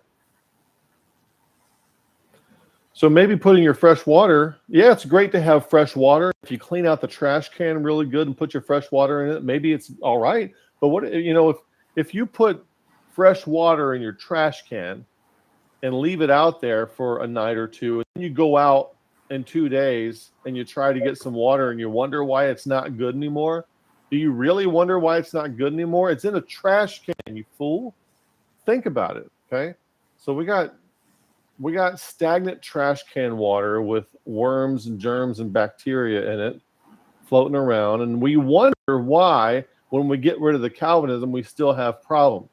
We wonder why Calvinism can so easily infest a church. Why they're so, because maybe they're not Calvinistic, maybe it's clean water, but it's in a trash can. And it's just a matter of time before it becomes infested. Okay? So what do we need to move from? We need to move out of this categorical type thinking into a dynamic, congruent fluidity with the way that is Christ. A dynamic, congruent fluidity with the way that is Christ. Okay, and it's like flowing water. The flowing water is so important. The Bible is compared to water many times. Leviticus 15:13, you had to have running water when you're doing the ceremonial cleaning. In Ezekiel 36, I will sprinkle you with clean water. I'm not putting it in a trash can. All right. In Hebrews 10:22, our hearts sprinkled and our bodies washed with pure water, not stagnant water. And then that running, flowing water. In 2 Corinthians 7:1, let us cleanse ourselves from all filthiness of the flesh and spirit. Well, in order to do, you don't just cleanse yourself once, because then you get nasty again. There's got to be something flowing to it. There's got to be a flow to it. There's got to be a movement, a dynamism, nothing stagnant, nothing static. James 4:8, draw nigh to God, he will draw nigh to you. Cleanse your hearts, cleanse your hands, ye sinners, and purify your hearts, ye double-minded. Now, this is James talking to the 12 tribes who would all be familiar with the Old Testament, the fact that all these washings needed to be with running water. Lots of comparisons to water in the Bible. John 15:3, Jesus says, now are you clean through the word which I have spoken unto you. It's like it has like a water metaphor there. Ephesians 5:20 says 6, that he might sanctify it and cleanse it with the washing of water by the word, which anybody familiar with that would understand that we need to be flowing water, not stagnant water. Psalm 119 verse 9, wherewithal shall a young man cleanse his way? To cleanse your way. I am the way, the truth, the life. By taking heed thereto according to thy word. So there is a way component to cleansing. Okay? A way component. John 7:37, Jesus says, he that believeth on me, as the scripture hath said, out of his belly shall flow stagnant trash can water. No provisionism, no Calvinism. Flowing water. Flowing water. Out of his belly shall flow rivers of living water. So there's got to be a flow. There's got to be a movement. There's no movement to this. You can't see me. There's no movement to this. This is stagnant. The London Baptist Confession has been there since 1689. That is worm-infested, stagnant water. There's nothing there for you. There's nothing good there for you. There's nothing good there for you in the Baptist faith and message of 2000, right? Ephemeral, and there's another way to say it. What we need is things that are as ephemeral as steam vapors. So we don't come to church and we're not paying homage to some statement of faith that we've all decided is right.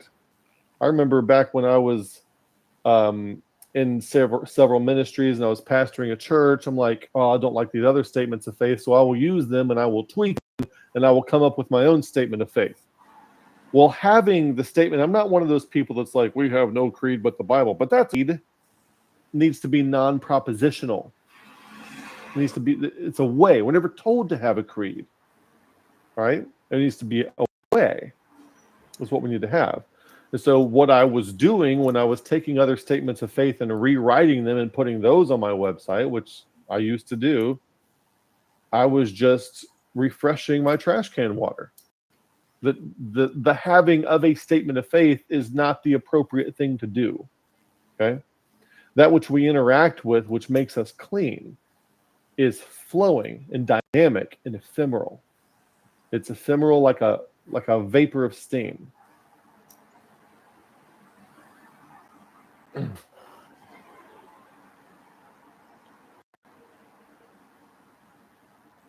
In 1846 in Vienna, the death rate amongst women giving birth in hospitals was as high as 30%.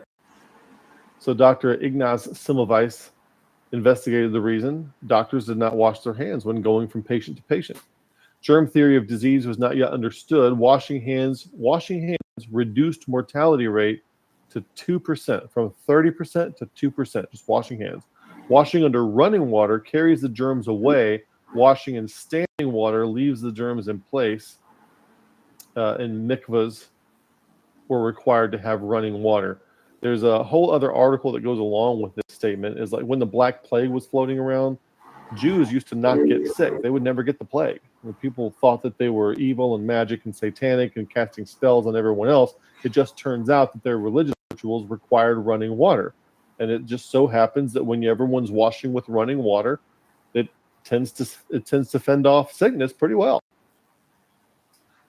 So it actually works out. You got to have running water.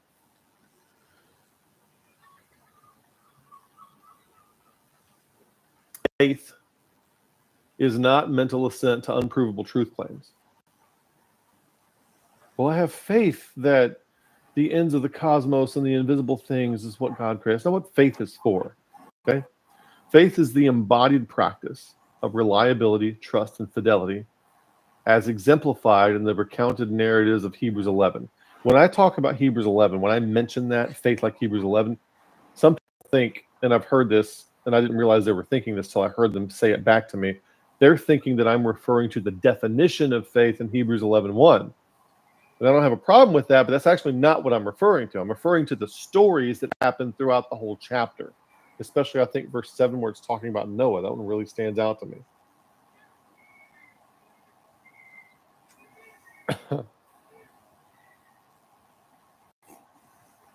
Pistis was the personified spirit of trust, honesty, and good faith. So in the Bible, when they're using the word pistis, in Greek mythology, pistis was a person, not just the word believe or faith. It would invoke the idea of a person. People would have, I'm not sure a good equivalent, if there's like a nursery rhyme or something like that, but when you said pistis, which is the Greek word for faith, that's the word that's translated as faith and belief 239 times in your New Testament.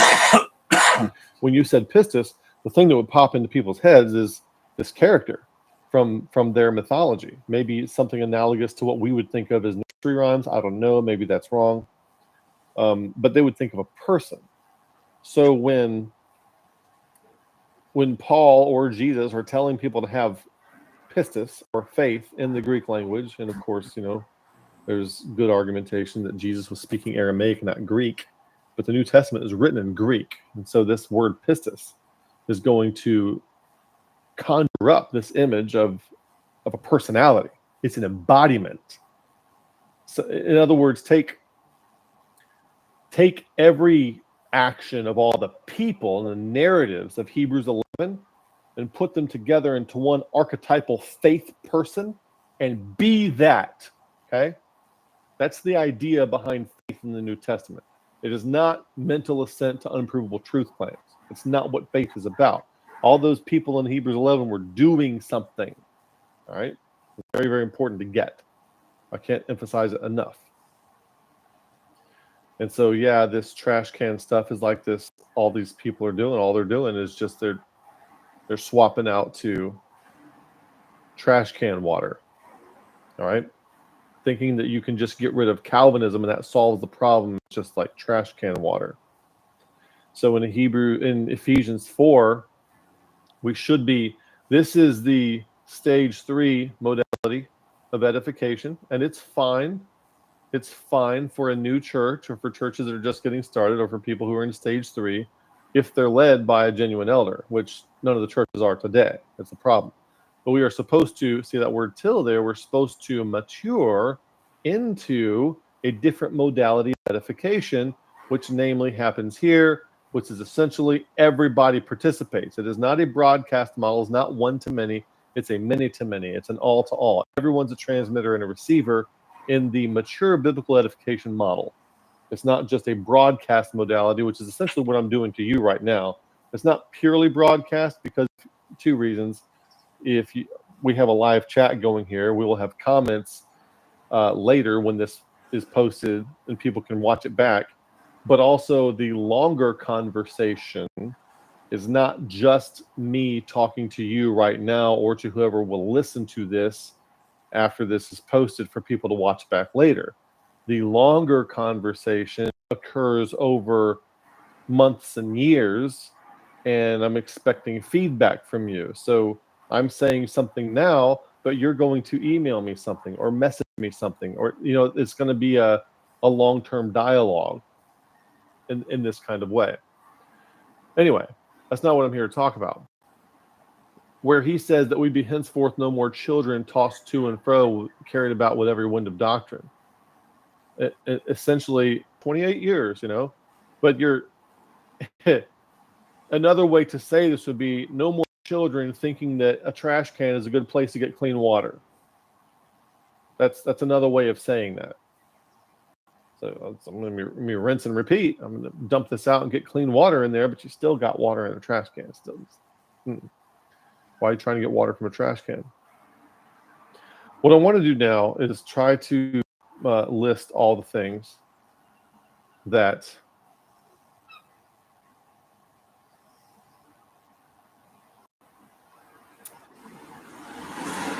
well, here are 10 things. Here are 10 things that stagnant water and stagnant theology will do to you. Okay. Stagnant water, without movement, water becomes a breeding ground for bacteria and other harmful actions. So let's say, how does this compare to theology? So in theology, a static theological system lacks fresh insights and perspectives, leading to intellectual and spiritual decay. It fails to address new questions and challenges, becoming irrelevant and potentially harmful to spiritual growth. That's why Christians today have no idea what to do with the transgender movement, LGBTQ, gay marriage. Christians have no idea what to do other than to resort to formulaic, moralistic statements of the party line. They can't actually engage in a meaningful way. Why is that? Stagnant theology. Okay? So lack of circulation. There's accumulation of debris. Outdated doctrines and interpretations pile up, making the system cumbersome and resistant to form. This accumulation can obscure the core message of the faith and alienate believers seeking a more dynamic and a living faith. What we would call this technical debt comes into this as well. It becomes a breeding ground for unhealthy growth. Unquestioned doctrines and rigid orthodoxy foster groupthink, suppression of dissent, and intolerance of alternative views. This creates an environment where ideological extremism and moral absolutism can flourish. And we're not ideological extremists, we're provisionists. Your kids will be, okay? The provisionist perspective, I wouldn't want to be listed with them. I'm not saying everybody, and I'm certainly not saying there's any intent to be bad, okay? It's unintended consequences, okay? Road to hell is paved with good intentions. Low oxygen levels. It's stagnant theology. You might get, anaerobic bacteria that produces toxins. A lack of new ideas stifles critical thinking and academic freedom. It inhibits flow of fresh, life-giving insights that keep the faith vibrant and relevant. Theological stagnation can lead to intellectual and spiritual suffocation. Heat and light exposure. Okay. Sunlight and heat cause rapid algae growth, which depletes oxygen. An exposure to modern culture and intellectual challenges without adaptation can lead to polarization and ideological echo chambers. These echo chambers deplete the church's ability to engage constructively with the world, leading to further isolation and irrelevance. Suppression of dissent. We saw this happen to Debbie and Marcia. Just as stagnant water suppresses healthy life forms, stagnant theology suppresses dissent and diversity of thought. This leads to an authoritarian environment where questioning is discouraged and conformity is enforced, stifling spiritual and intellectual growth. That's why you don't want to have a propositionally normative in-group. In other words, you don't want to have an in-group where we are provisionist, we are mid-acts dispensation. You don't want to have an in-group that's the normative feature of it is a set of static propositional conclusions like that. We don't have an in-group like that because this is what you get. What we need, in other words, you've predefined the only authorized perspective. The Ephesians 4:16 edification model it thrives on diversity of perspectives. If I'm standing in front of my house, I can't see the back of my house. I either need to move through time and space and go see the back of my house and hold that with what I saw the front. I can't hold both perspectives at the same time. Or I can have somebody else hold a different perspective if I need real time what's going on from two different angles where I can't see them both at the same time. You need perspective. Groupthink and orthodoxy, like stagnant water, harboring disease, stagnant theology fosters groupthink and rigid orthodoxy. This environment resists change and innovation, causing the community to become insular and resistant to external perspectives and improvements. Intellectual stagnation, just as stagnant water ceases to support a healthy ecosystem, stagnant theology leads to intellectual stagnation. So it's very difficult to come across a Christian who's actually intellectually capable, because cults, and most Christianity does classify as a cult. I'm sorry, it does. Most of the versions that we encounter, including the kind that I grew up in and the kind that I led as a pastor. So I'm not just being pejorative to other people, right? But when I was a pastor, that's what was happening. Intellectual stagnation. People say, why are Christians so dumb? They are dumb. So a cult is essentially when you offer simplistic slogan type answers to what turn out to be really complex problems. And that's what most of Christianity does. So the people who are actually trying to solve complex problems, maybe they're trying to find a new way to build an electric car or something like that. I don't know.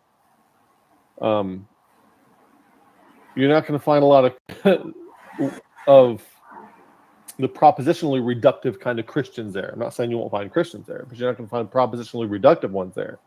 And the propositionally reductive version of Christianity that idealizes a set of statements over and above Christ, it's going to attract people who are intellectually incapable or who are intellectually lazy, who will settle for simplistic answers to what turn out to be complex, complicated problems.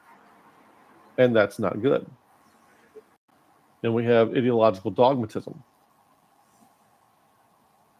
Like stagnant water that becomes toxic, stagnant theology can become ideologically dogmatic. This dogmatism leads to intolerance of alternative views, moral absolutism, and lack of empathy, driving people away rather than drawing them in, which I hope I don't have to give you examples of that. This should be glaringly obvious to anybody. Loss of critical thinking.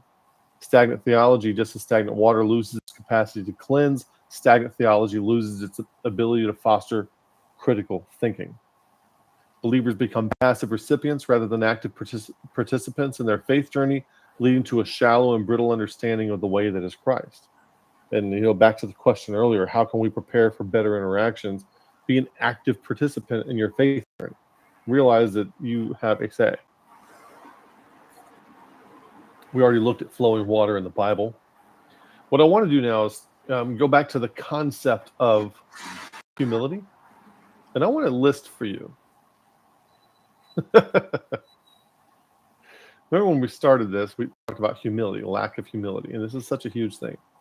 I want to list for you all the different things that can affect what you affirm is true or not. And I'm talking about politically, religiously, scientifically, and these are really, really small, and I'm not going to list them all, but I just want to give you an idea of how many there are. All the things in your body. Your emotional identity attachments, your physiological limitations, your serotonin levels, your IQ, your EQ, your nostalgia, your sugar levels. Look at that list. Screenshot that list. All that stuff, your fluency of language, all this stuff can affect you. Do you have mastery over all that stuff? Do you think it's a good idea with all this stuff moving around and going on that we should be the kind of person that's like, I know that this is absolutely 100% true and it has full explanatory power, and my ability to generate correct answers is just as broad as the scope of my worldview, which extends to the end of the known universe and the unknown universe? Why would we be so stupid? We have all these other factors influencing what we think is and is not true. There's lots of factors here. The quantity of influencing factors is what I'm getting at. The quantity of influencing factors. What are some other things? Oh, I'm not done. I'm not even done. That's just one category. That's just one category of things. What are some other things? What about your religious upbringing, your political leanings, your in-group belonging, your in-group ranking needs, your emotional identity, your egoic emotional attachments, your personality, your big five personality traits, your resentment, your trauma, your cortisol levels? What about your limbic system regulatory capacity? What about your hydration levels? What about your depletion of time, energy, and money? What about the discipline of your mind? What about objectivity? What about the discipline of the body? What about the skills that you have? What about the fluency of language, fluency of numeracy, the capacity for abstract thought, detecting unknown unknowns, distinguishing fact from assumption, your Ash conformity rating? Are you Ash positive or Ash negative? Your brain hemisphere dominance, left hemisphere, right hemisphere? All that, you got control over all that stuff. And whenever you say something is absolutely right, and I understand causality through experience because I understand first cause and second cause, and it checks out. You got all this stuff going on. You really want to talk like that? You really want to talk like that? Here's 100 things that can affect what you think is true and what you think is not, and what you will be willing to verbally affirm as true or false.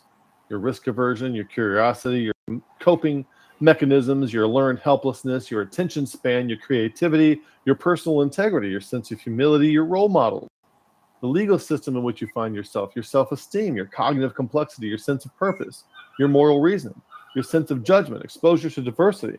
I mean, screenshot this one as well. Parenting styles that you've been exposed to, your cultural heritage, grief and loss that you've been through, personal resilience. Where are you there? Do you even know of those things?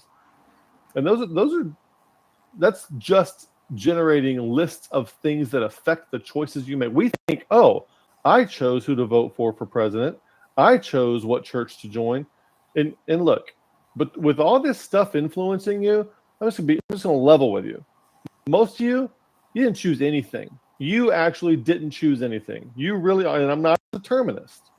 But even though I'm not a determinist, most of our choices are kind of on autopilot, and they really are the determination of a long string of predictable events that have resulted in the choices that you've made. And you have played a lot less of a role, it's been the elephant, not the rider, in your decisions than you think you have.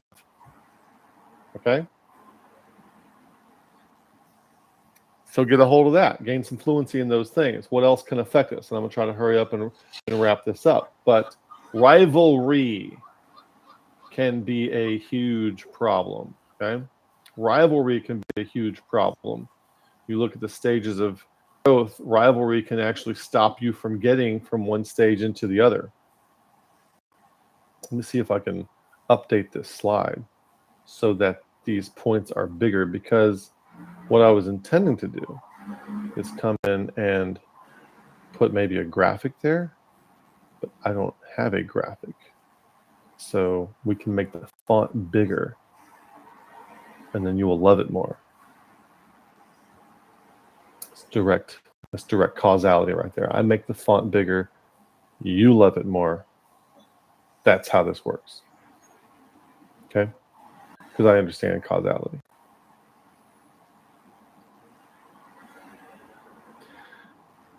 The impacts of rivalry on what you think is true or not. Debates and antagonistic interactions reinforce black and white literal understanding of faith, preventing individuals from moving toward more abstract and nuanced interpretations, which are going to be needed later in life, whether you think they are or not. Okay? Augustine got trapped up in rivalry, which caused him to go off the deep end and prematurely optimize for a theological system that should have been shut down by a 7th grade teacher as it was being generated by a child. Is what should have happened to that. Okay? A prematurely optimized system which never should have made it to market. Worse than the Apple Newton. Shouldn't have happened. Rivalry and antagonism can create an us versus them mentality, strengthening group conformity and discouraging critical examination of personal beliefs, thus hindering progress to stage 4. Impacts of rivalry. Hostile debates can prevent genuine self-reflection by focusing energy on defending existing beliefs rather than exploring new perspectives. See, when you show up to a debate, what you're saying is that I have a predefined set of beliefs, and I don't need any input from you or anybody else. I'm going to defend these and do everything that I can to try to turn everybody to these. Debate can be nothing other than well-oiled sophistry at best. That's all it can possibly be. You say, well, I'm actually interested in learning. Well, then you're not debating, you see? Don't debate. There's no reason to debate. If you want to learn, you don't need to debate to learn. And as a matter of fact, the more you debate, the less likely you are to learn. That's what the physiology of our body is built toward. Debate is not good for our physiology when it comes to being open to learning. Antagonistic interactions can make it difficult to embrace the ambiguity and complexity of various different perspectives, or complexity of faith here, keeping individuals stuck in a more rigid dualistic thinking. And I would put maybe other perspectives there, because you need other perspectives. Ephesians 4:16. Persistent rivalry and antagonism keep individuals focused on divisiveness rather than transcendent values of compassion and unity. And so rivalry is not a good thing. And then if you look at, so that was, okay, how does rivalry affect you if you look at negatively, if you're trying to advance on the Fowler's stages? But what if you're trying to advance through spiral dynamics, okay? The same kind of thing. Rivalry, you can screenshot this one if you want. Rivalry does all sorts of things to strengthen all the pathological things of your current level of consciousness, which you do not want to do. Rivalry can affect that. Spiral dynamics. What was the other one? Integral? Okay. Egocentric, ethnocentric. Yeah, spiral dynamics, real similar. So hopefully you get the idea. Rivalry is not good at all when it comes to your ability to make choices and actually decide what you are willing to and willing not to believe. And you don't have to believe anything. You can assign a confidence margin to something, or not even feel the need to assign a confidence margin. You don't have to take a position on everything. You don't have to. You're still going to be here. You can still eat breakfast. You can still go to sleep. You know, you can still do all the things we do in this life without taking positions on things. Don't take positions on things that you don't absolutely have to. I take a position that I need to breathe air. There, that's my position on things. That's my theological statement. I need to breathe air to stay alive.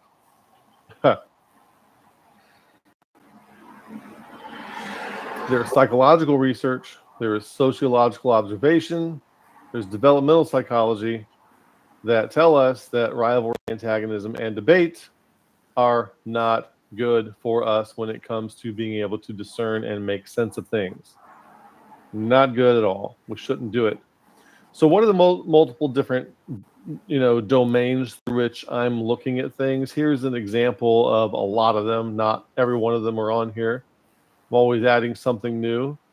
But the hemispheres, the imminent domain metaphysics, it's small on here, but it's big in my head.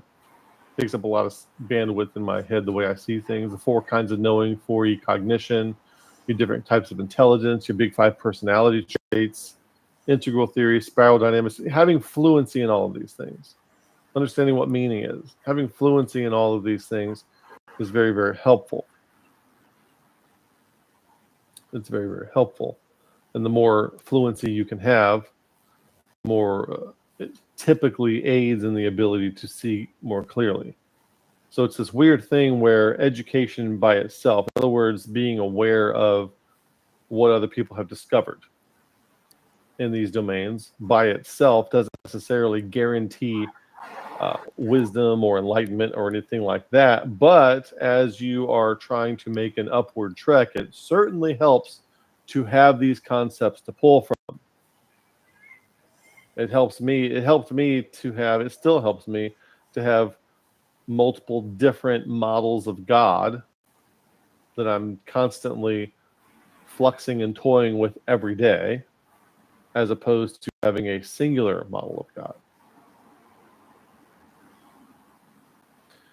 So maybe what are we looking at? Maybe there's certain things underlying. We looked at our agenda today, and our agenda was we had some problems with, Calvinism is a symptom. It's just a symptom of a deeper problem. What are some of the deeper problems? We have domain confusion.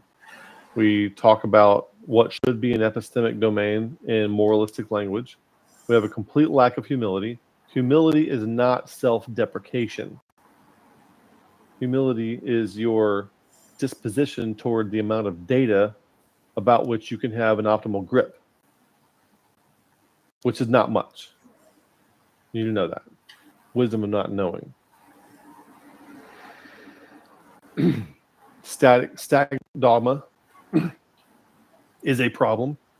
Thinking that having a propositionally normative creed type of thing is a problem, regardless of what it is. Calvinism, Provisionism is no better than Calvinism or Mormonism. Okay, it's no better than either one of those. Having a low level of consciousness is not very good. The quantity of influencing factors, and we listed slides with multiple of those things on there. Lack of fluency in cognitive domains, which we showed a slide just a second ago with what some of those are.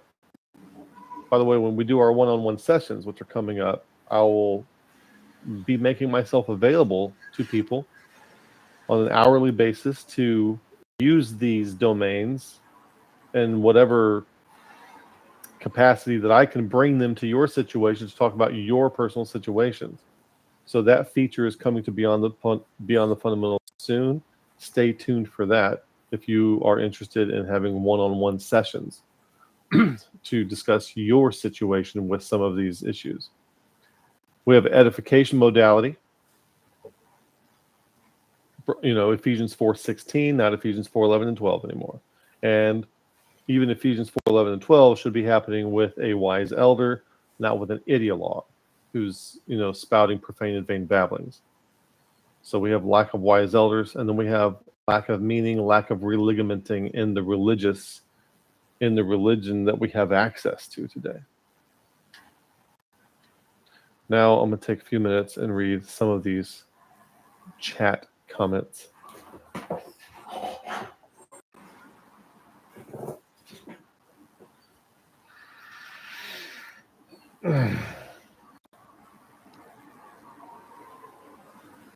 Let's see here. It's rather than preserving ourselves truly, we're sacrificing our bodies and minds in order to preserve what has possessed us due to our lack of conscientiousness.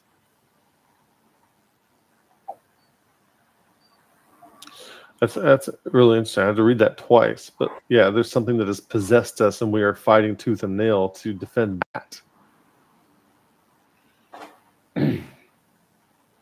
Like NIFB guys trying to defend Holocaust denial and no divorce for any reason. I didn't know that they were into Holocaust denial. Let me scroll up a little bit, see what I got. So I got blockchain, I got stagnant water. Okay, I think that's where I was. There's no info instance. Okay, that's Dr. Right Life. That's an NPC, not worth reading. Maybe because the enemy looks for dry places. We have the Holy Spirit living us and overflowing. It's interesting. The enemy looks for dry places. I want to know where you get that from. Ruckman used to always say that the demons, like the maniac of Gadara, they're always by a body of water. They're always in hot and wet places. And that's what they would also use that to preach against the beach.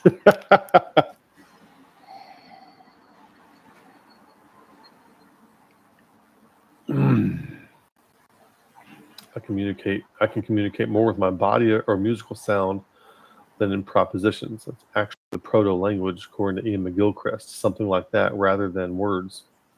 There can be info, but it's like people misappropriate and misuse information and call too much attention to it rather than as relevant what the info is pointing to. So yeah, so it's like if you were here for the beginning of our session, it's like a rearranging of all the hot air balloons that are no longer tethered to the landmarks.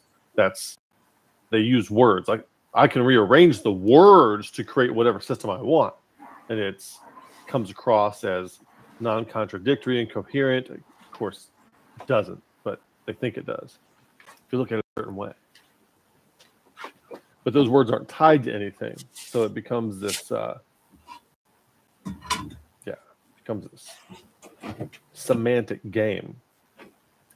Ephesians 4, blockchain versus block DAG. Kevin's giving crypto advice. There we go. We are to be a pipe, not a bucket. Oh yeah, I like that. So, in other words, things are flowing through you. You're not just filling up like a bucket, like a stagnant bucket. Wade says hi. Good to see you, Wade. Good to have you at the party. As a gardener, aerobic bacteria is key for good compost. Soil too needs to be kept alive. Plants and trees. And we got one super chat at the end, and we'll probably just go ahead and wrap this up here. Thanks for doing this, KT. How can we participate in FSI and engage more with BTF? Yeah, we haven't been doing a lot of BTF lately, or FSI lately, because of my schedule. And I apologize for that. But I have big ideas I'm having a difficult time putting to, just struggling, keeping up with work and the kids and all that kind of stuff. A lot going on. But we shall try, as the engineers say, a seance. We will keep at it. Thanks for the super chat. All right, we're going to end here because I got to go. I got to be somewhere in 14 minutes. But thanks for watching. May the Lord bless you, and good day.